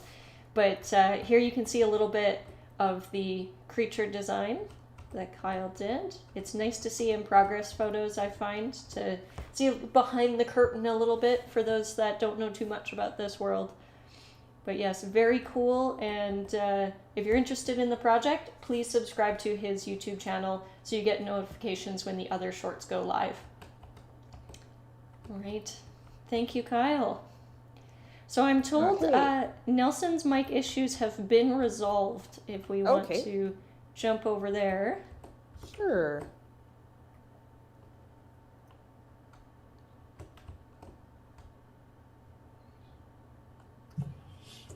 And we're back. And we're back. There we go. I can hear you. Perfect. Yeah. One of the little issues of transitioning offices. Oh, yes. Technology. Okay, so where were we? We were Well, cutting up. maybe if you want, Nelson, just go through a little bit of the process stuff again, just in case people have just joined us, they can get caught up at what the overall umbrella of the project was, and then we can go from there. Okay, once again, my capstone was to see if I could do a little bit of graphic design and web design and development. So to do that, I created a very simple and basic brand guideline, which is visible on the left poster. And using that guideline, that brand guide, I was able to build and keep consistent throughout the whole thing. Not only that, I was able to use the guide to mock up some complies for its fate. And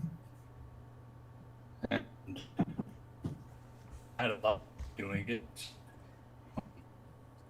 Not sure what it's like. I felt I missed something, but so said everything.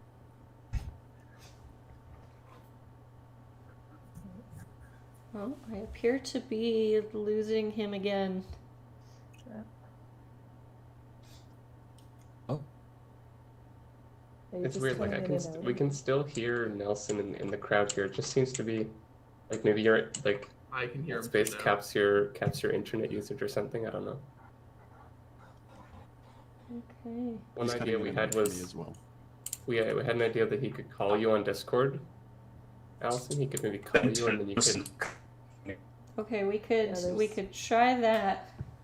We're gonna do it live here, YouTube. Give me a quick moment.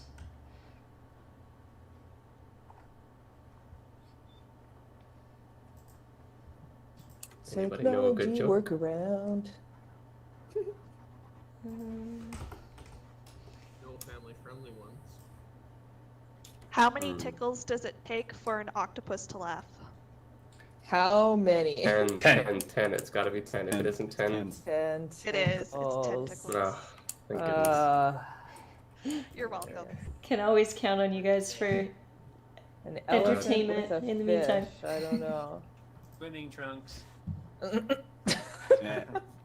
I ban I Charlie didn't know from the this world? was a stand-up comedy program. Really, I'm gonna kick you now for that. Guys, I meant a new word. Vaporism. Okay, so it appears OBS will not let me do a second audio input. It is a limitation of my computer, I believe. So I think what we're gonna have to do is, Nelson, if you have any last thoughts, if I can get you to send them in the Discord just in point form, and we can share them with the stream for you. Thankfully, I think I did manage to capture the first half of your presentation.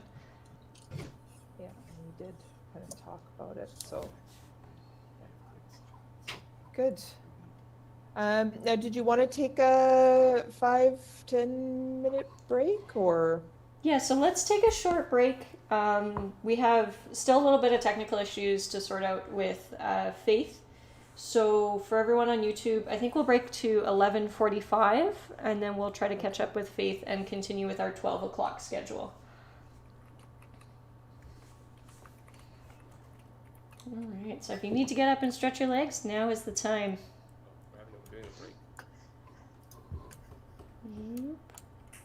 Has everyone got a chance to check out the unicorn? It's really cute. I love it. You can even get a picture of the unicorn. Yeah, I love it. Did you make it? I think Spencer found some assets online, but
someone is presenting, the audio is coming a bit late. And you don't have the YouTube stream open. Yeah, it's just in my space. When I talk with you, the audio is coming.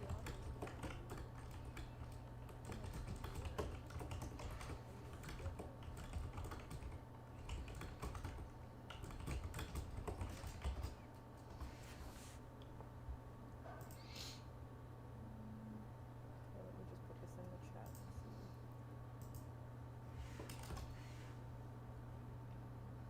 Oh, Can you hear me? Maybe. Yeah, I can hear you. Miranda will have to ask you.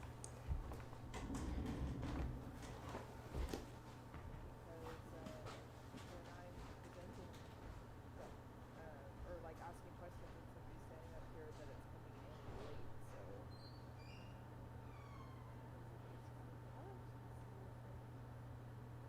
Coolio.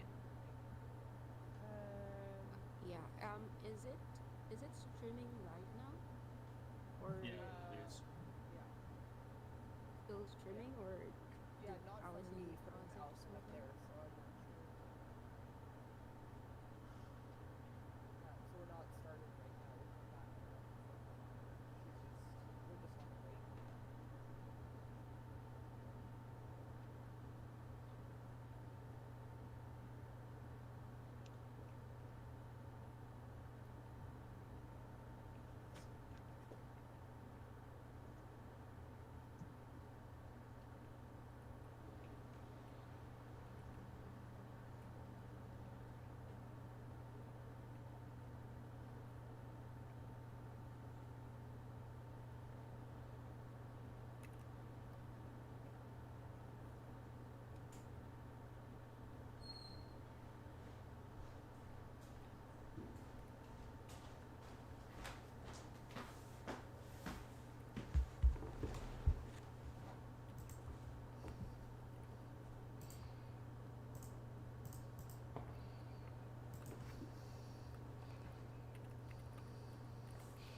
you? Good.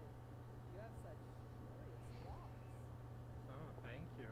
Yeah. It's the closest thing. Yeah, It that's actually awesome. is right around that length these days. Yeah, that's it.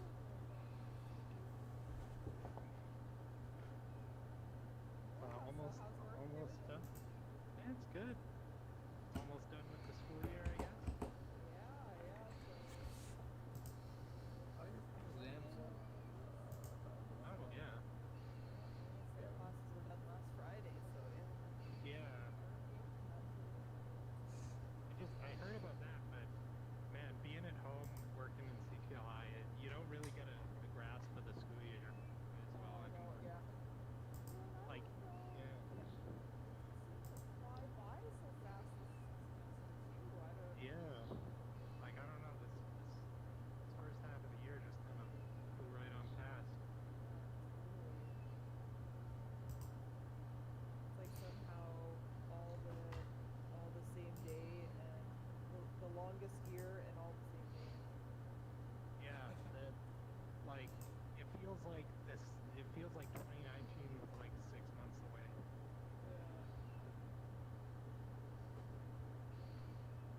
Yeah. So again, we had yesterday glorious, today kind of snow. Yeah, exactly. It's always, you can't have 2 nice days in a row. Absolutely impossible. Well, it's always nice here in Altspace. You could stay here forever. Yeah, that's for sure.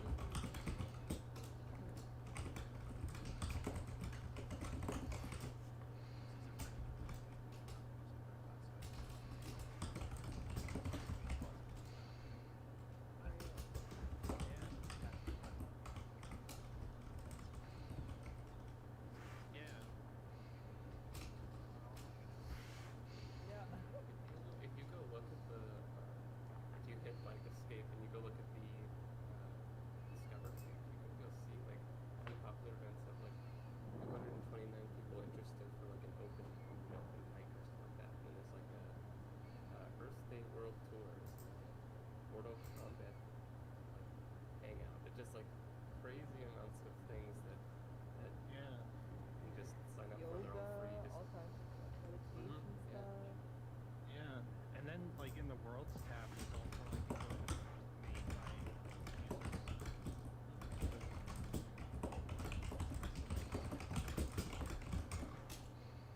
gotten a lot more.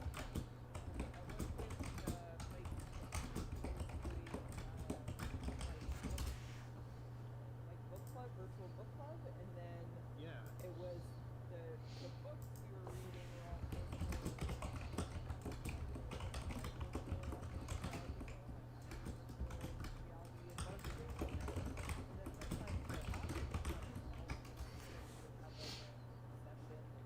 but it was pretty cool because like you'd see like it would be all virtual reality, and then on the other hand you have some like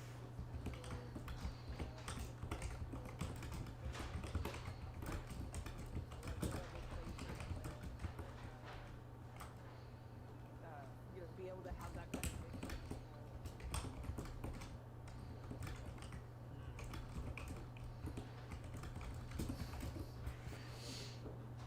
One of the other main like I guess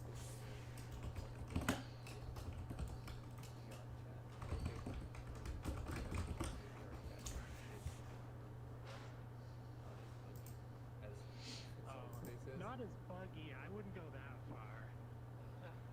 It's I can do pretty some- buggy. Yeah, you can do some crazy stuff with it, but it's definitely has limitations. Oh yeah. I'm gonna be honest, we actually have its own audience, for better or worse. It's definitely like that niche. For better or worse.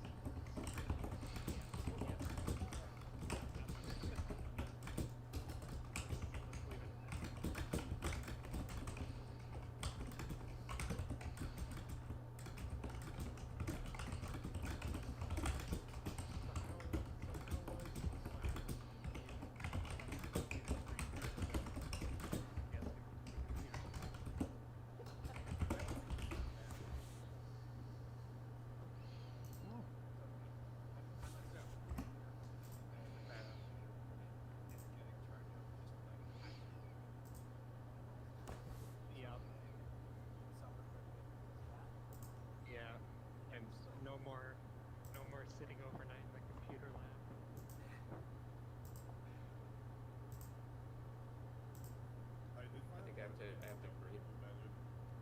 That's fair. Yeah. All right, everyone. Welcome back to Together, the MMP Capstone Showcase. For those of you that were hanging out with us for the past 20 minutes or so, you know we've had some technical difficulties and we found some solutions to that. So we're actually going to go back to Faith, and then we'll continue on with our 12 o'clock schedule as you see it there in the description on YouTube. So I'm going to go ahead here and find Faith. Yeah, powers came back. My people need me. I must go. Okay. Miranda, hello. Hello. All right, Where so would you like me to Miranda's going to be taking the place of Tanya here for a minute to ask some questions to Faith, and then we'll kind of continue on with the regular group and the regular schedule we had before. Oh, I'm back into it. Okay, All so right, take so it away, Faith. you two. Back to watching presentations. Faith, please give us an overview of your project. Hello, everyone here in Altspace and to all who's watching in YouTube right now. So this is my project.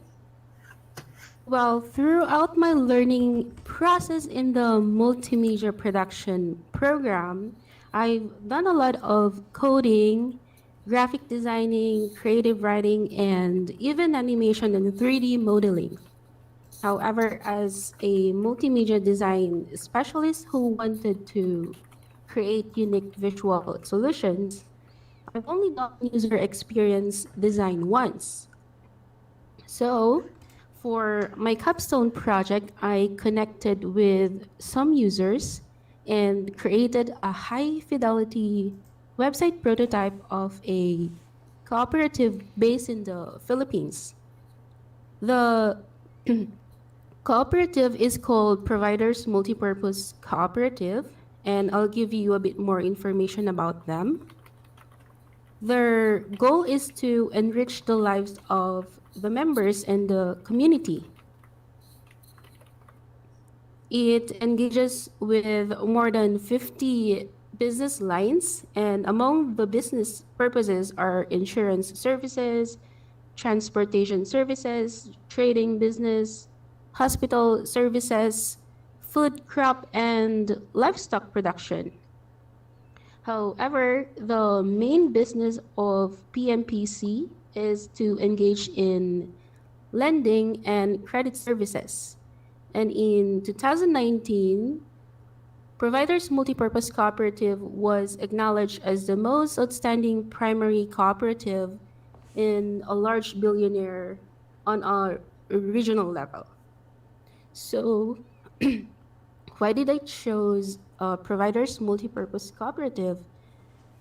It's because they redesigned and redeveloped their website last year, but I wanted it to be more interactive and mobile friendly. And it has personal ties with me. They are my previous employer, and I wanted both of us to grow in our own fields. So I created a computer-based interactive representation of the website in desktop and mobile versions. And with my little knowledge of Adobe Experience Design, I went ahead to create the high-fidelity web prototype and learn more about the program. The main learning goal was to advance my prototyping skills using Adobe XD, and I was able to achieve that by demonstrating complex micro interactions and animations by simply duplicating an artboard or modifying the properties of an object. These properties could be anything such as the dimensions, the position, the opacity, or the rotation of a composition or state. Nice. Previously, Adobe XD offered basic interactions such as sliding, uh, push and dissolve, but I can now do all these things through auto animate. And other features that I learned were realistic scrolling, use of fixed elements, anchor links, scroll groups, and voice triggers and audio playback. Yeah, and another learning goal was the user interaction and experience web design. I achieved this by identifying the user group and observing users interact with the current website. Through this, I was able to create a user story where I was able to limit the features I added to the project. And I also created use cases and a user experience map where I identified the simple tasks and steps the user performed in reaching a specific goal. And I also created a sitemap to organize the pages and to easily visualize the basic structures and navigation of the website. And I also learned a bit about the behavior of message boards or discussion forums with the use of PHP and MySQL, and of course, project and time management. Well done. So could you talk about some of the challenges and how you overcame them? Yeah, there's a lot of challenges, especially nowadays that we have this pandemic going on. Due to COVID-19, face-to-face observation was very difficult to conduct. So I observe a user who lives with me and observe a user via a Zoom call and recorded the meeting so I can watch it again later in case I miss a reaction. And then another issue I had was the low quality of image assets that the cooperative provided me. And I can't compromise with that, so I went and looked for images from Envato Elements. Then creative block hit me along the way. It hindered me for a while in creating the user interface. But of course, that didn't stop me from doing this project. I looked into different sites such as Dribble, Behance, and of course, Envato Elements again, and find inspiration to move on and finish this project. And time management was also an issue. There were uncontrollable events that happened, but I made sure to always set reminders and include hard deadlines for every milestone of the project. And lastly, program limitations. Hours and hours of research, readings, and watching on YouTube and LinkedIn actually LinkedIn Learning for available features and how to closely resemble a specific interaction so I can be able to finish this project. Well, your project looks really, really good. It's honestly pretty amazing. So thank you so much for sharing your project with us. Is there anything else you'd like to talk about before we move on? Yeah, you can check out my website. It's www.faithparis.com. And at the lower part of my landing page, try to look for the user experience link, and it will lead you to the Capstone project page. And a link to both the mobile and desktop prototype. And you can also check out my other projects as well. Thank you so much. Awesome. Thank you very much.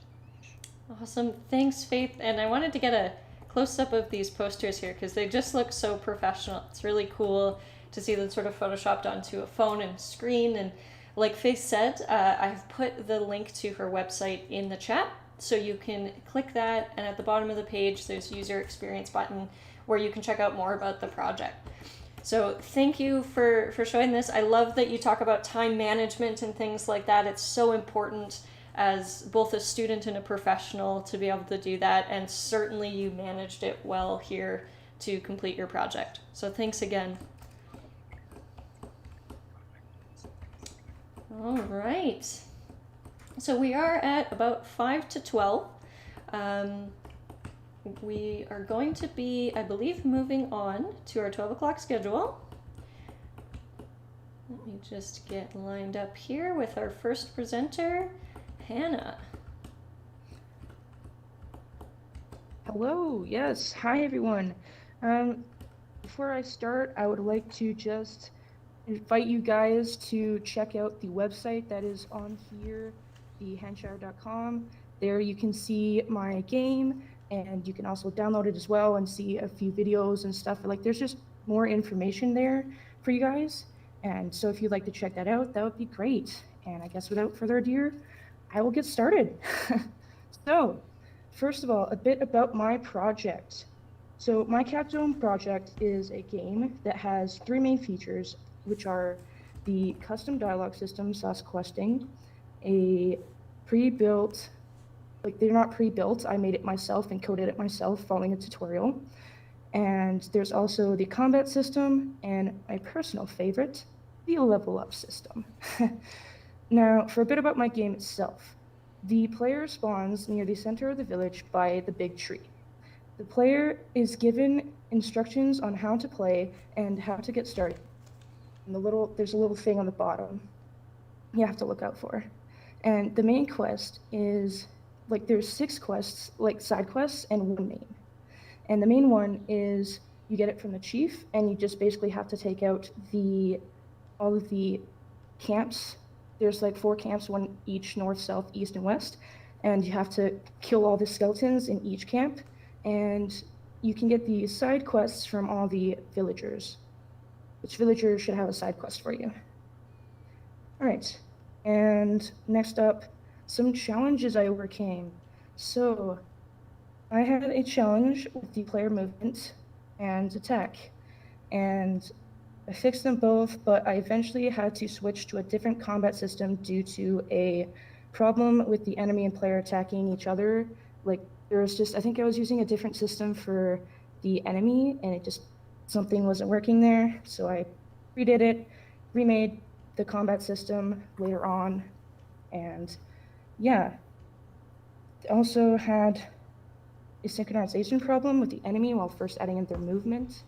The player was not attacking the actual enemy. It was kind of a bit delayed, so I had to make another enemy on top of the same object, and I just kind of did some things with the coding there and fixed that.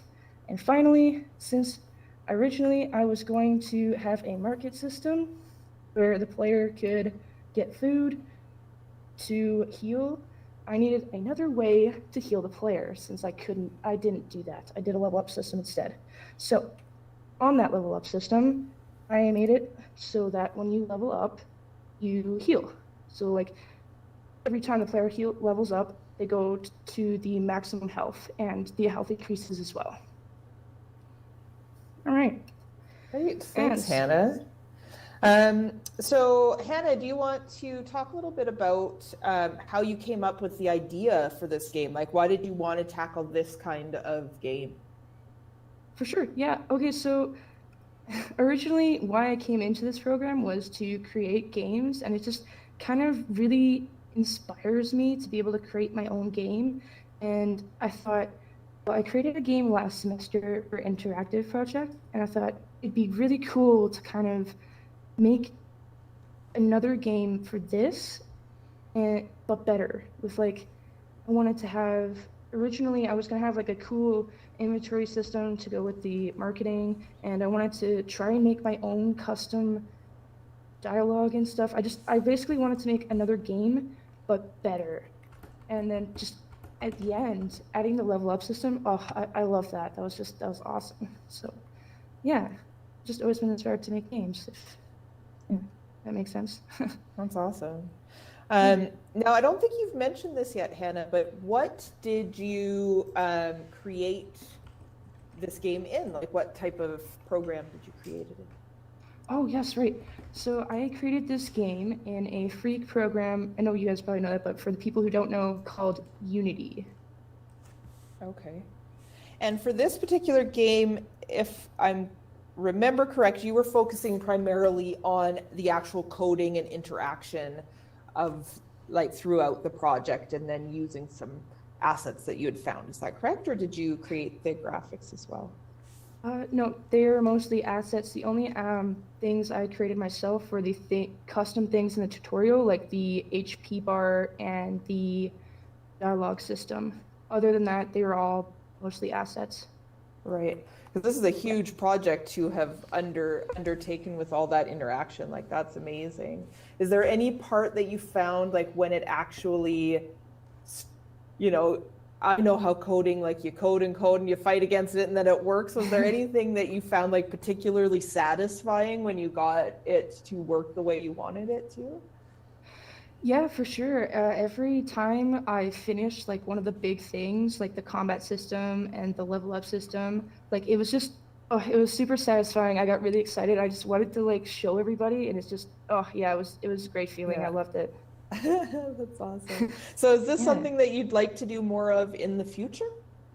Absolutely, yes. I definitely, over the summer, I might want to try to make this game better.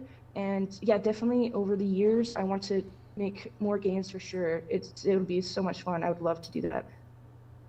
That's awesome. So I hear more passion projects in your future for sure. Absolutely, yes. Do you have any game in your mind that you're like, oh, I'm going to make this right away? Or are you just still reeling from finishing this one? Yeah, I wanted to, after like maybe if I don't want to make this one better, if I decide to do something else different, I want to take a similar concept for this game, just add on to it and kind of make like different places in the world that you can go to, like different, I guess, levels, and just kind of build off of it and make a ongoing project kind of. Like I could make it like the main base of it and then upload it for people to play, and then keep like updating it as I go and making it better and better and better until like I finish it. Or it could just be an ongoing project. But yeah, that sounds like that's what I've been thinking. That's awesome, that kind of iterative design where you build a bit and then let people test it and then update it and address any problems, make it better, and then keep expanding it. So that's a great idea, Hannah. Thank you. Yeah. Any other thoughts about this project? Like, if you were to do it again, would you tackle it in the same manner, or have you learned things that would take you in a different direction? If I were to do it again, I would definitely look more into the videos beforehand, so I don't have to like redo combat systems and stuff, and just kind of look more into what I want to get done and have a better idea of what I'm doing. But other than that, I would definitely do it again, and yeah, just great. I love doing it. Oh, that's awesome, Hannah. Thank you. Thank you. Yeah.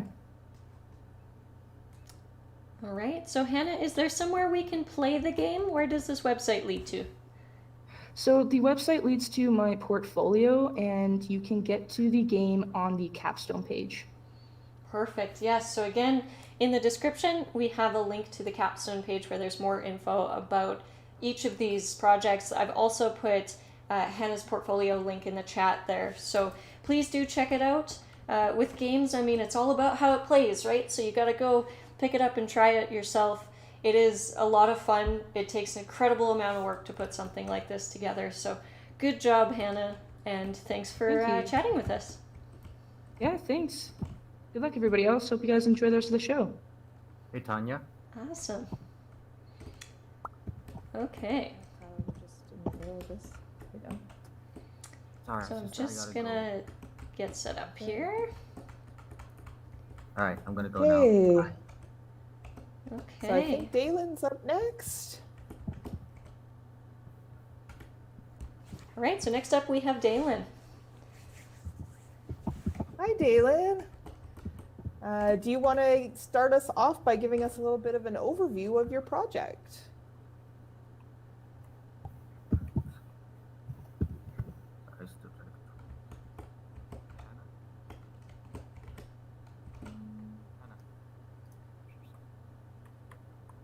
Hey, yeah, what's up? They asked tell Tanya and Allison that I have to go to my internship. Oh, I might be leaving, but yeah, okay, sure. Yeah, just let them know before you go. That's my way. Sure thing. Dalen, it appears we are unable to hear you.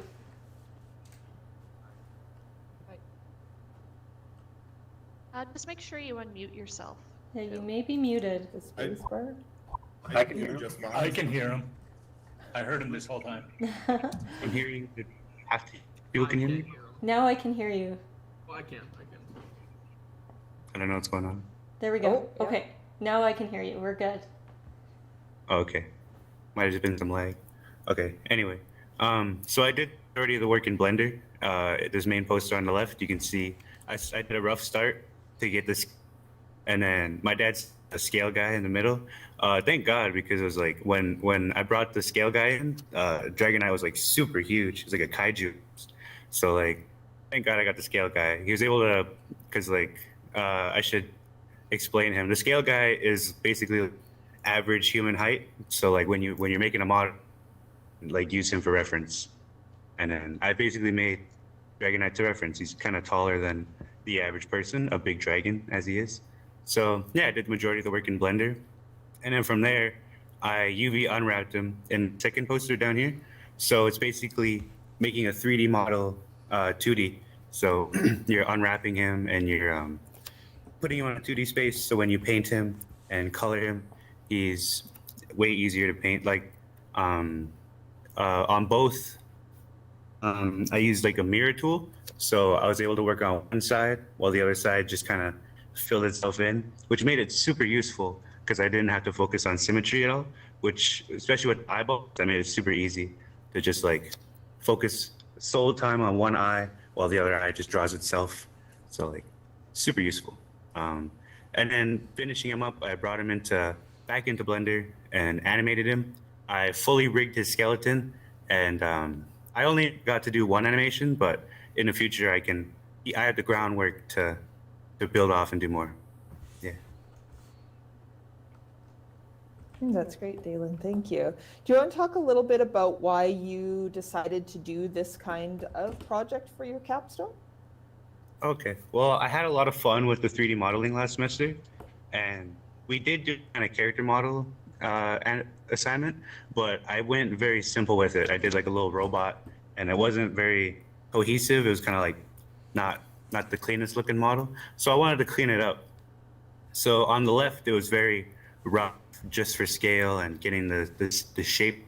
But on the right, you can see it's one cohesive model. Hey, it's all one, the arm connected, head, and like, you know, it's all, that's a weird, the arms are connected to the body, which are connected to everything else. So like, it's all model, which I like. So that's the one thing that I wanted to try when I tackled this project. Yeah. Oh, that's great. Did you run into any challenges along the way, and how did you overcome those challenges? Mostly burnout. You know, inside for a year can be very mentally tired.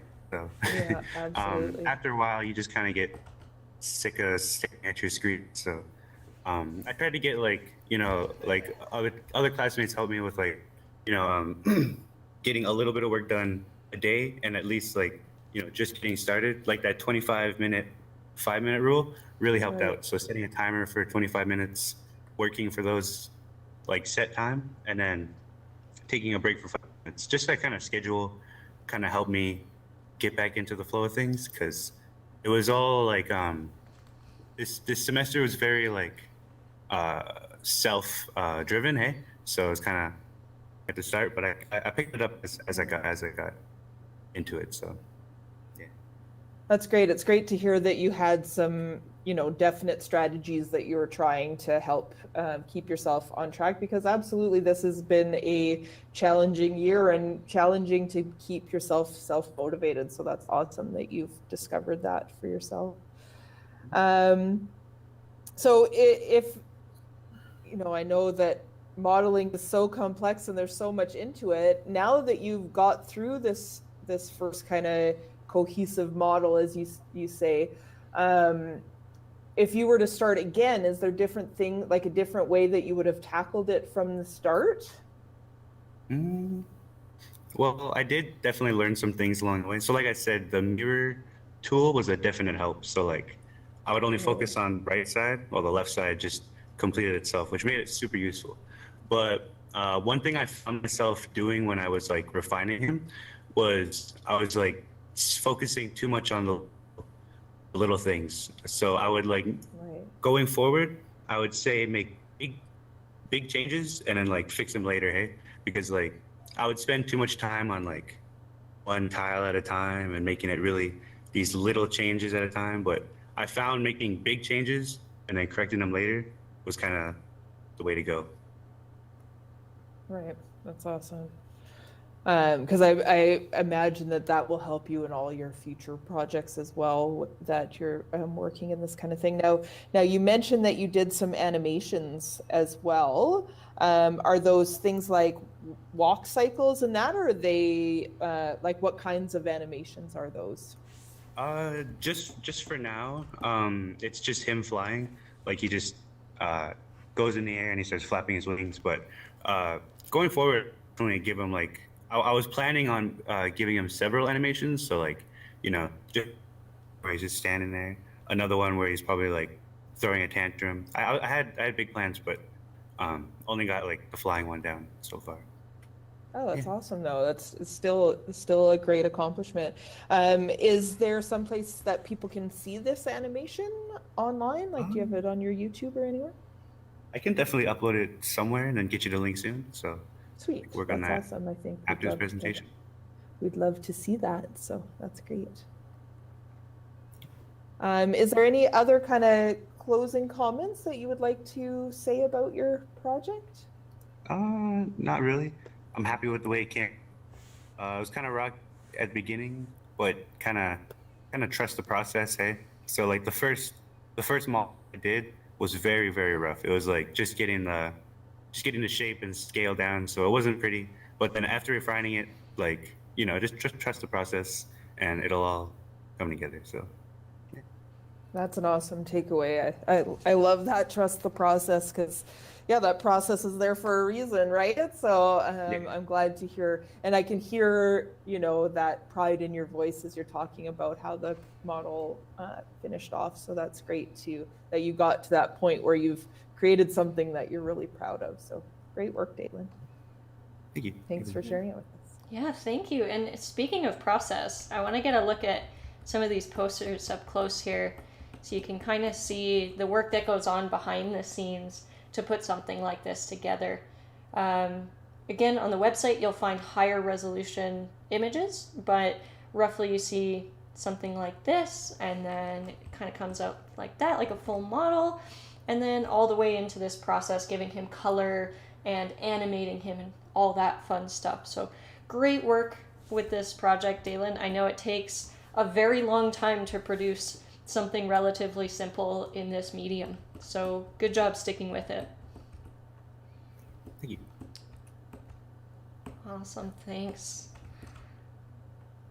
Okay, so next up here we have Charlie. Come on up. Hello. Okay. Hi, everybody. Hello. Awesome. So do you want to give us a little overview of your project to start us off? Sure. So I have been working on a film project since before I started multimedia. And I chose to do an opening credit sequence for that film as my capstone project. So yeah, I spent a good chunk of time trying to navigate how I want it to work out. And I'm fairly happy with how things have come. I know that this is not going to be the finished credit sequence for the film. I still want to do a ton more work on it, but for the project purposes, I'm happy with the result that I have.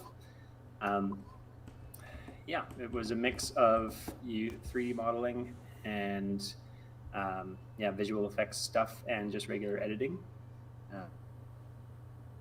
Right. So when you chose this project, what were the main things that you wanted to learn through this project? So one of my main learning goals was to get a lot more comfortable with DaVinci Resolve, because they have one of the tabs in the program is called Fusion, and it's kind of an After Effects equivalent. And so I really wanted to spend a lot of time learning how to do that, and just like incorporating some animations in Blender as well. I had a really difficult time getting that to work though, because I had the software on an older computer that I couldn't update because of the hardware inside. And the version of DaVinci Resolve that I had was very unstable. So yeah, I just through the whole process there was sacrifices that I had to make for my learning goals. So I did a lot of work in After Effects, which is fine. I still need to improve my skills in that as well. Yeah, so it's my learning goals were not quite met, I guess. So then maybe just give a brief overview for people what the film is about, and then how you tried to, I guess, maybe match that tone or through your development of. For sure. Awesome. Well, the film is called Party Time, and it involves 9 strangers showing up to what they expect to be like a really hip happening party, because they have Party Time, this app that gets you access into these really cool underground parties. But things aren't quite what they expect. Nobody else is there, and then they're offered free food and drink until things start happening. And then over time, they realize that they are trapped inside this building all alone, and they start to hallucinate because something in the food was laced, and then it becomes kind of like this locked room scenario.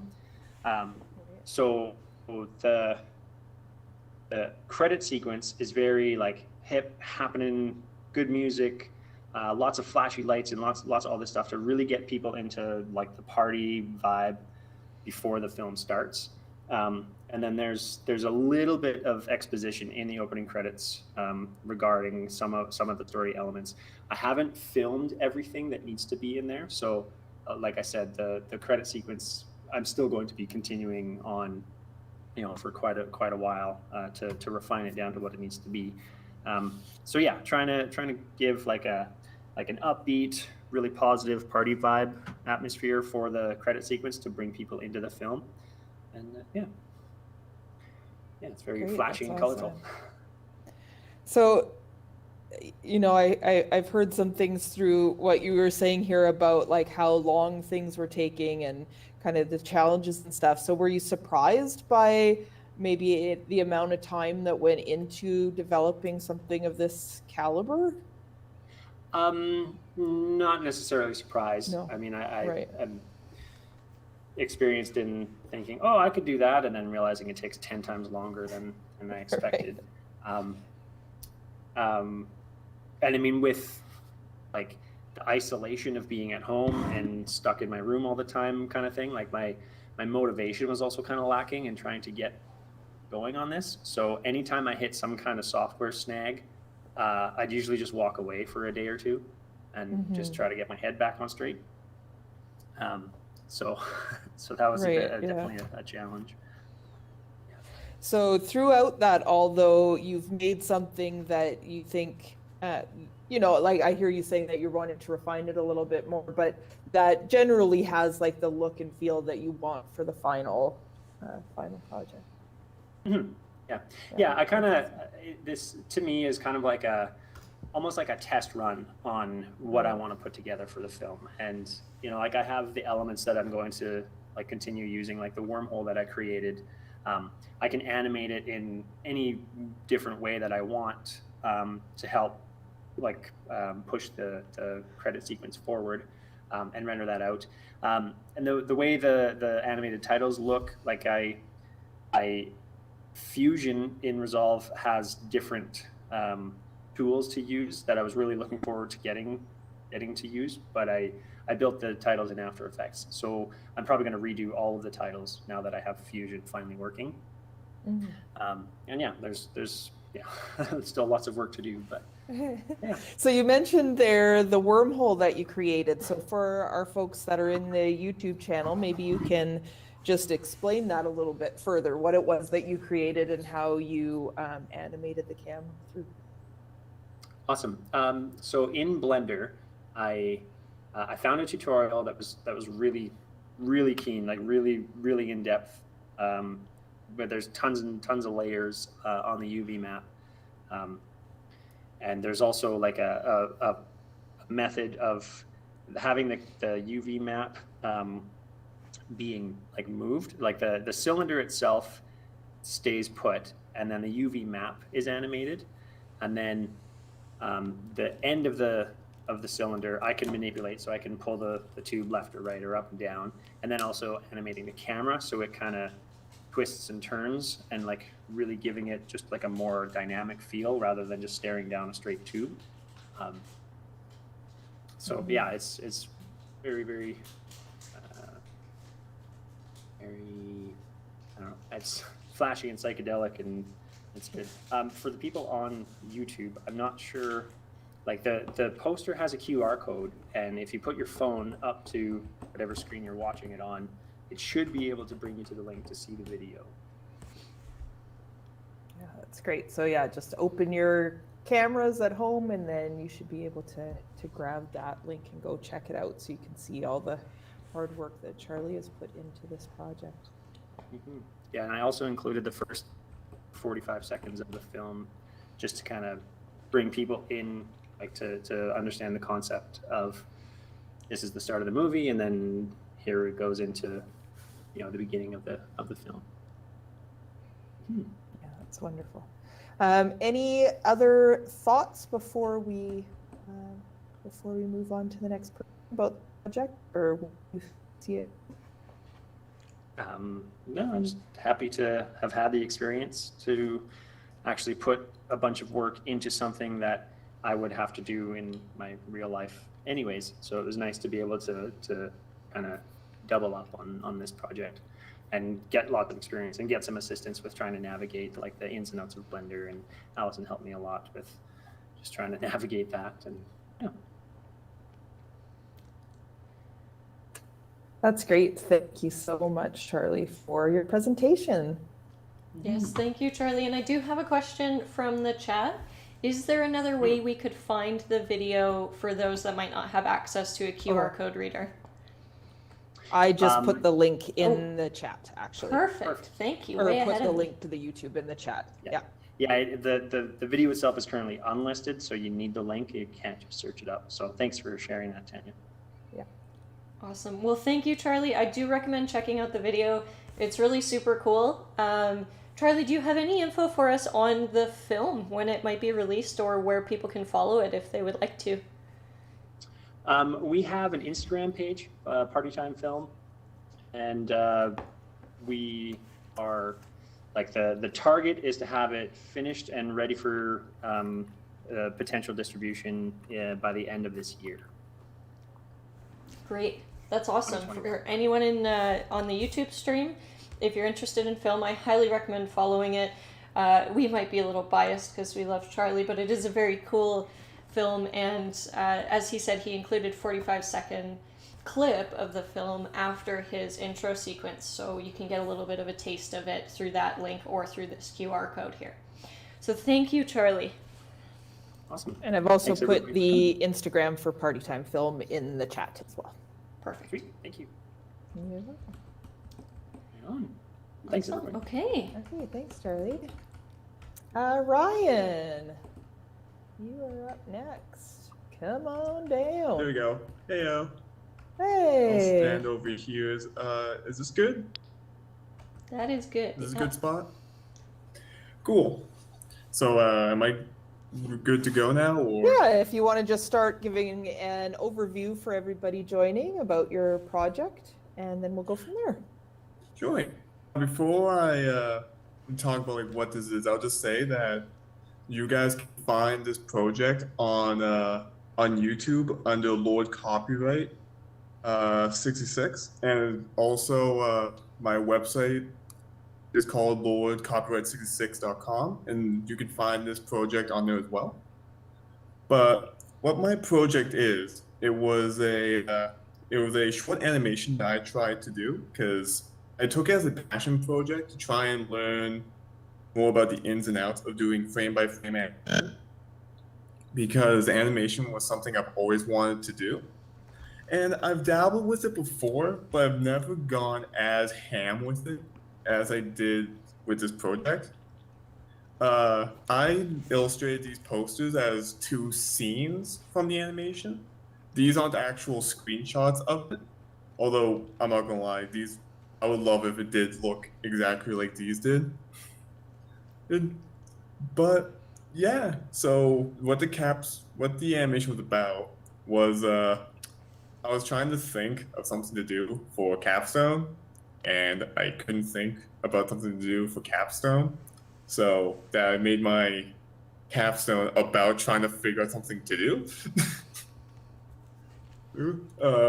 That was the entire premise, and it follows 3 characters pretty much trying to figure out what to do for this. It has multiple scenes in it, and everything in it is drawn and colored by myself, which was a challenge. I ran into some really difficult times when it came to coloring, because I made all of this in Adobe Animate. And whenever you're coloring in Adobe Animate, if there is the single break in the line art, it will not fully color. And when you have so many moving bits and little details, it's very easy to have those tiny little breaks in it.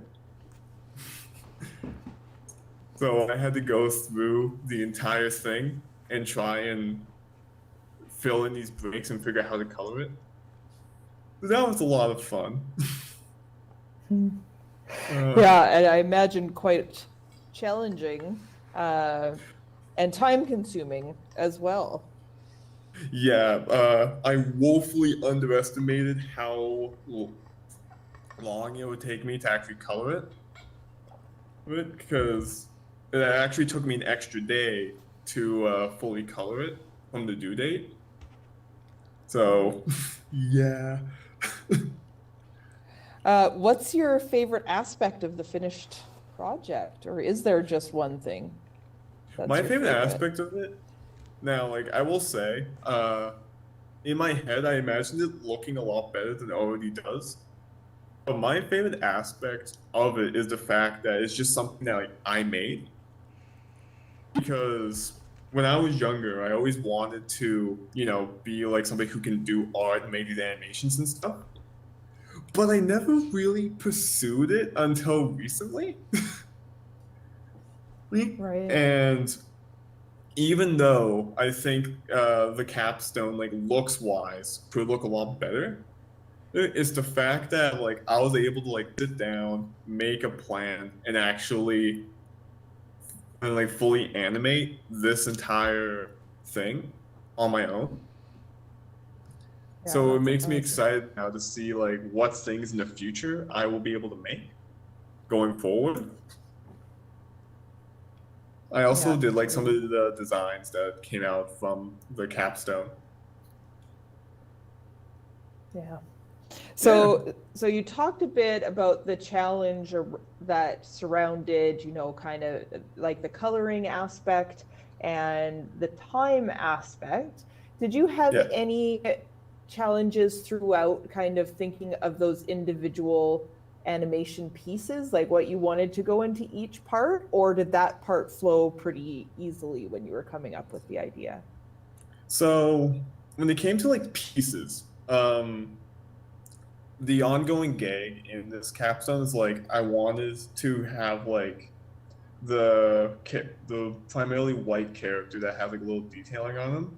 He would suggest ideas that were obviously just movies, and so a lot of the scenes in it are kind of references to that. So I got Mickey Mouse, Steamboat Willie, Indiana Jones, Star Wars, and Lord of the Rings in there. And when I was first planning this capstone, I was trying to think of what are some references I can like try to make gags off of that most people would recognize when they first see it. Right. You know? Yeah. Yeah. And That really was- kind of, sorry, I was just going to say, and distilling that idea down to something short, short and sweet and animatable. Is that a word? Yeah. In the time frame that you had. Yeah, and when I was working on this, like it was weird because like some scenes that I thought would be very simple were like actually took me a very long time to animate. Like one character I don't have these posters, I called him UFO in the script. I had a lot of difficulty like doing stuff with like his hands and when he would turn and stuff. But then, like in the Steamboat Willie scene, this bottom poster, when like the shark comes in, like eats the boat. For some reason, that took me like way less time to animate than drawing UFO's hands, which I find kind of funny. Right. Yeah, like And there was a lot was of that the order that you create? Like, did you create the animations in the order that they appear in the final video, or did you kind of jump around in the sequence as you were creating it? I wrote the script so that you would kind of have some cohesion with the order. So I animated it like in order, but planning wise, it was not in order. Like I came up with the Steamboat Willie thing was the very first one, and then like I'm pretty sure the Lord of the Rings one came last because I wanted to do a "You shall not pass" gag. Right. Yeah. And there were some other ones I made that didn't get into it. Like the Python Black Knight scene was one that I thought would be very fun to do. But I didn't know if enough people would know what that scene was. Right. Yeah. One thing I definitely want to do though after this is I want to draw like just artwork of these characters just in different movie settings because I think that would be fun to practice illustrations. Yeah. So then from what you just said, I'm hearing that doing this kind of very time consuming frame by frame style animation that has made you more interested in doing it, not you haven't realized through the process that this isn't something that you're passionate about, but that it is and you'd like to continue. Is that right? Look, the one thing about animating is like I can't think of a single thing where like animation isn't painful. Right, yeah. Like there's, as far as I'm aware, there's no like easy way to do it. Yeah. Like it doesn't matter if it's like 3D animating, if you're doing puppets or something, you've got to fight with it and tinker it to make it work. Right. So like I knew that going in that it's not going to be like a smooth sailing thing. But it's always nice whenever like you're working on these projects when like you fully like make something and then you hit play and you see it actually like move. Like it's always nice just to see like, yay, I'm the one who made that sort of thing. And yeah. But I have a long ways to go. Yeah. Yeah. So will you continue working on with these characters, or will your next project be something entirely different, do you think? I don't know right now. Yeah. I'll figure that out. Like, man, yesterday, like after I passed this in, my brain was just dead. Yeah. After I handed this in like the day afterwards, because I guess it took such a mental toll Totally. on me. But I do intend to use these characters going forward because I think I think it would just be fun to continuously build on them as it goes forward. Because like I said, I think it's fun to think of like drawing them in different scenes. They're fairly easy to draw as well. Like, thank God I called him Paused, primarily white one. He saved me so much time in the capstone because he's just pretty much a white, like almost stick figure when it comes to detail. No, because a lot of the other characters have a lot of color and details on them. So, yeah, that saved me a lot of time when it came to it. I had a lot of fun animating him though. Oh, that's great. So the last Yeah. question comes from the chat, and the question is, are you going to make this into a job right after grad, or will it be a hobby? And I'll add to that, or is it going to be something that you continue just to work on and grow your skill set? Okay, so I don't really have a plan. Planning is something I'm very meh at, which is Well, kind I of mean, my just got this weak in, yesterday. You probably need a little bit of breathing time to think that all through. Hey. Well, because like now, I will say this: I would love to do animating, design, that sort of thing as a career, Right. and I would love to be someone who can like sit down and actually like help make like movies or plan out video games or something like that. Right. Yeah, like even with this term with internship, I was doing a lot of frame by frame animation, making sprites. Right. Yeah, this was a very animation term for me. Animation heavy. All right. Yeah. Well, thank you, Ryan. We appreciate you going through all that with us. And thank you. I hope you guys all enjoyed. Awesome. Thanks so much. I'm just going to get a close-up of these screenshots here. There we go.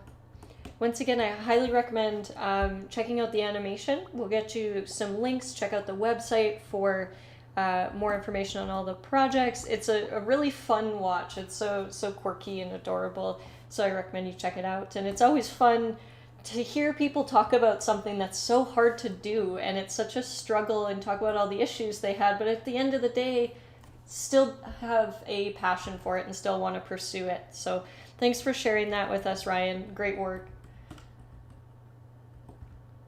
Okay. Next up we have Alex. And I think this is our last. This is our last presentation. Yeah. Hello, Hello. Alex. Can you hear me just fine? Yes, we can. Yes. Great. All right, Alex. Well, do you want to start us off by going over your project, just giving us an overview of what you've developed this term? For sure. So yeah, my capstone project was a YouTube channel called Moniker Media, which I sort of designed my love for technology, or combined, sorry, not designed, my love for technology with my design, my design expertise, I guess. And yeah, I made it to make some. Well, the original plan was to make 2 videos, but due to time constraints, only 1 was possible. Right. So, so maybe just go into your process a little bit for us. Like, where did you start, and how did that evolve and develop over the course of the semester? For sure. So yeah, I started basically, by watching people who made similar types of like technology content and sort of gaining inspiration from that and sort of seeing what that type of style of video should, like how it should be ordered and stuff like that. And then I got to work on a storyboard and then did my script up and then started choosing locations, finding people to help me film, and then started shooting. Now, I think over the course of the capstone as well, you got some new toys to play with technologically. Do you want to talk about those and how that helped your project as well? Yeah, so the first things I purchased was like just like a key light, which is basically just a big light that you use to light your subject. And then you can sort of see it in the back of that third image, I guess to the left. They're just smaller little like square lights, but those have like color filters. So there was one red one and one like kind of an aqua blue.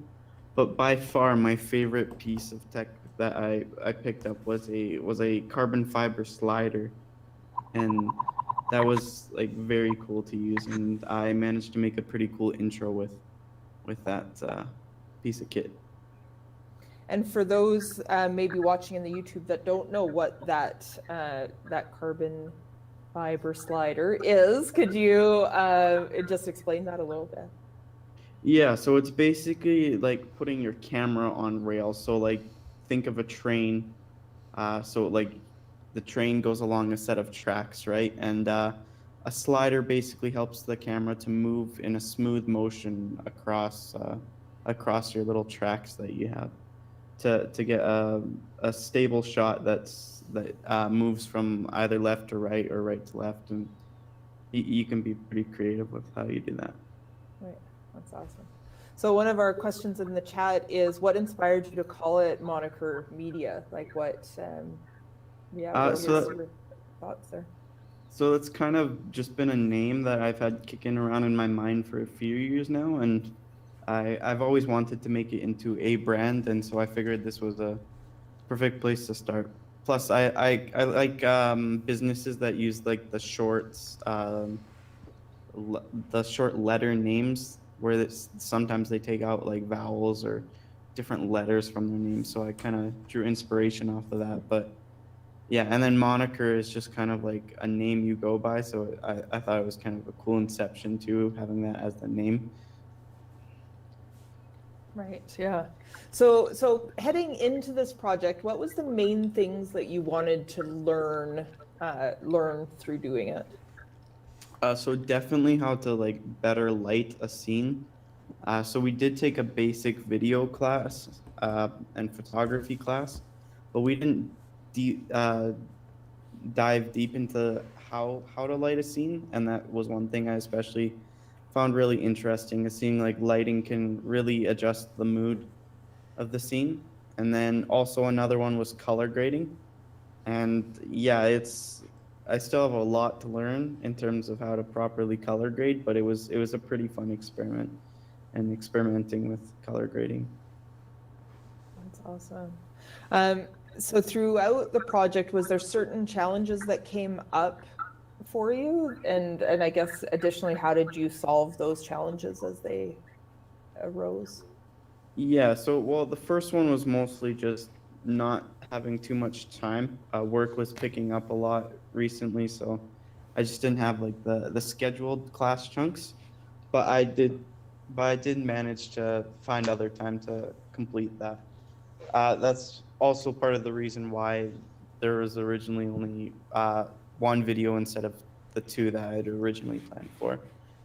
And then another challenge was just while I did get some new gear, I obviously couldn't afford to buy like the top of the line stuff. So there was a little challenge with just working to that. For instance, there was this one like this like tripod head mount that I had, and the camera kept shaking on it. It wasn't a good quality one, so I had to really like hold the camera as well as use the tripod for that.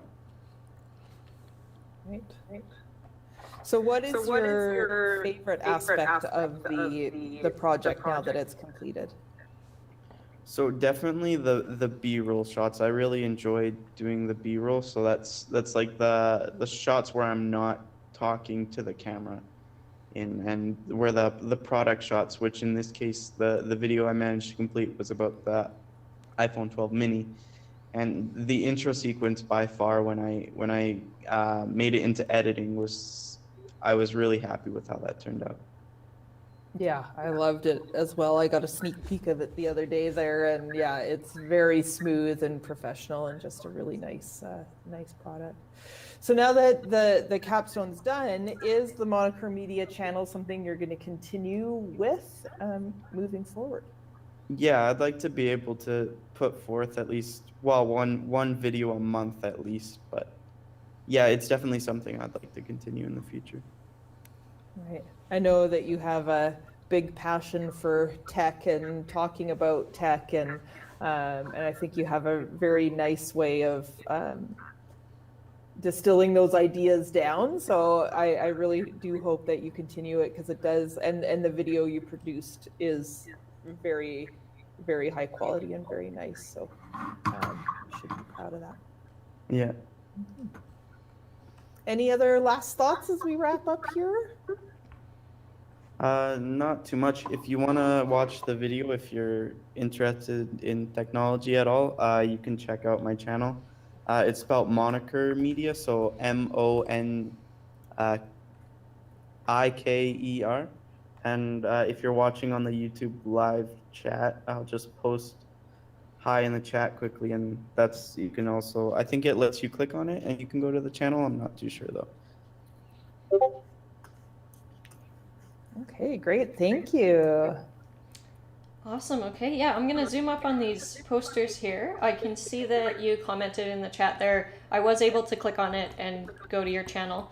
So please do check that out. Again, the posters are nice, but they don't quite do it justice. It's really cool to see all this stuff in motion. And it's really interesting to hear you have to learn about not just the design side, but the technical side, right? Working with the hardware and things like that. They're fun toys to play with, but they take a little bit of practice. So good work. Please check out Alex's channel. Okay. So with that wraps up our interviews for our stream. What I would like to do now is I hear we have some surprise fireworks. So if everyone can run over to the boxes over there and join me in the middle so we can wave goodbye to the stream. And I'd like to just say a big thank you once again to everyone in the class for all the hard work that you put into your capstones, the passion that you've shown this semester, and the resiliency especially through this scenario. And honestly, for creating this incredible event and environment on top of it, it's amazing. Thank you to everyone on YouTube for coming and supporting the students and seeing their work. Please make sure you give them a follow on their social media channels and check out their work and contact them if you want to know more. All right, so 3, 2, 1, fire off your fireworks.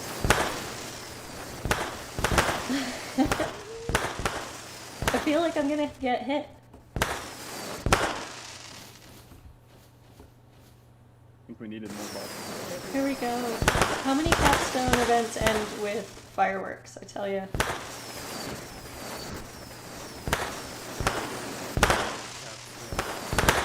Awesome. So thank you for joining us on YouTube once again. Please check out the website for more information. And it has been fun.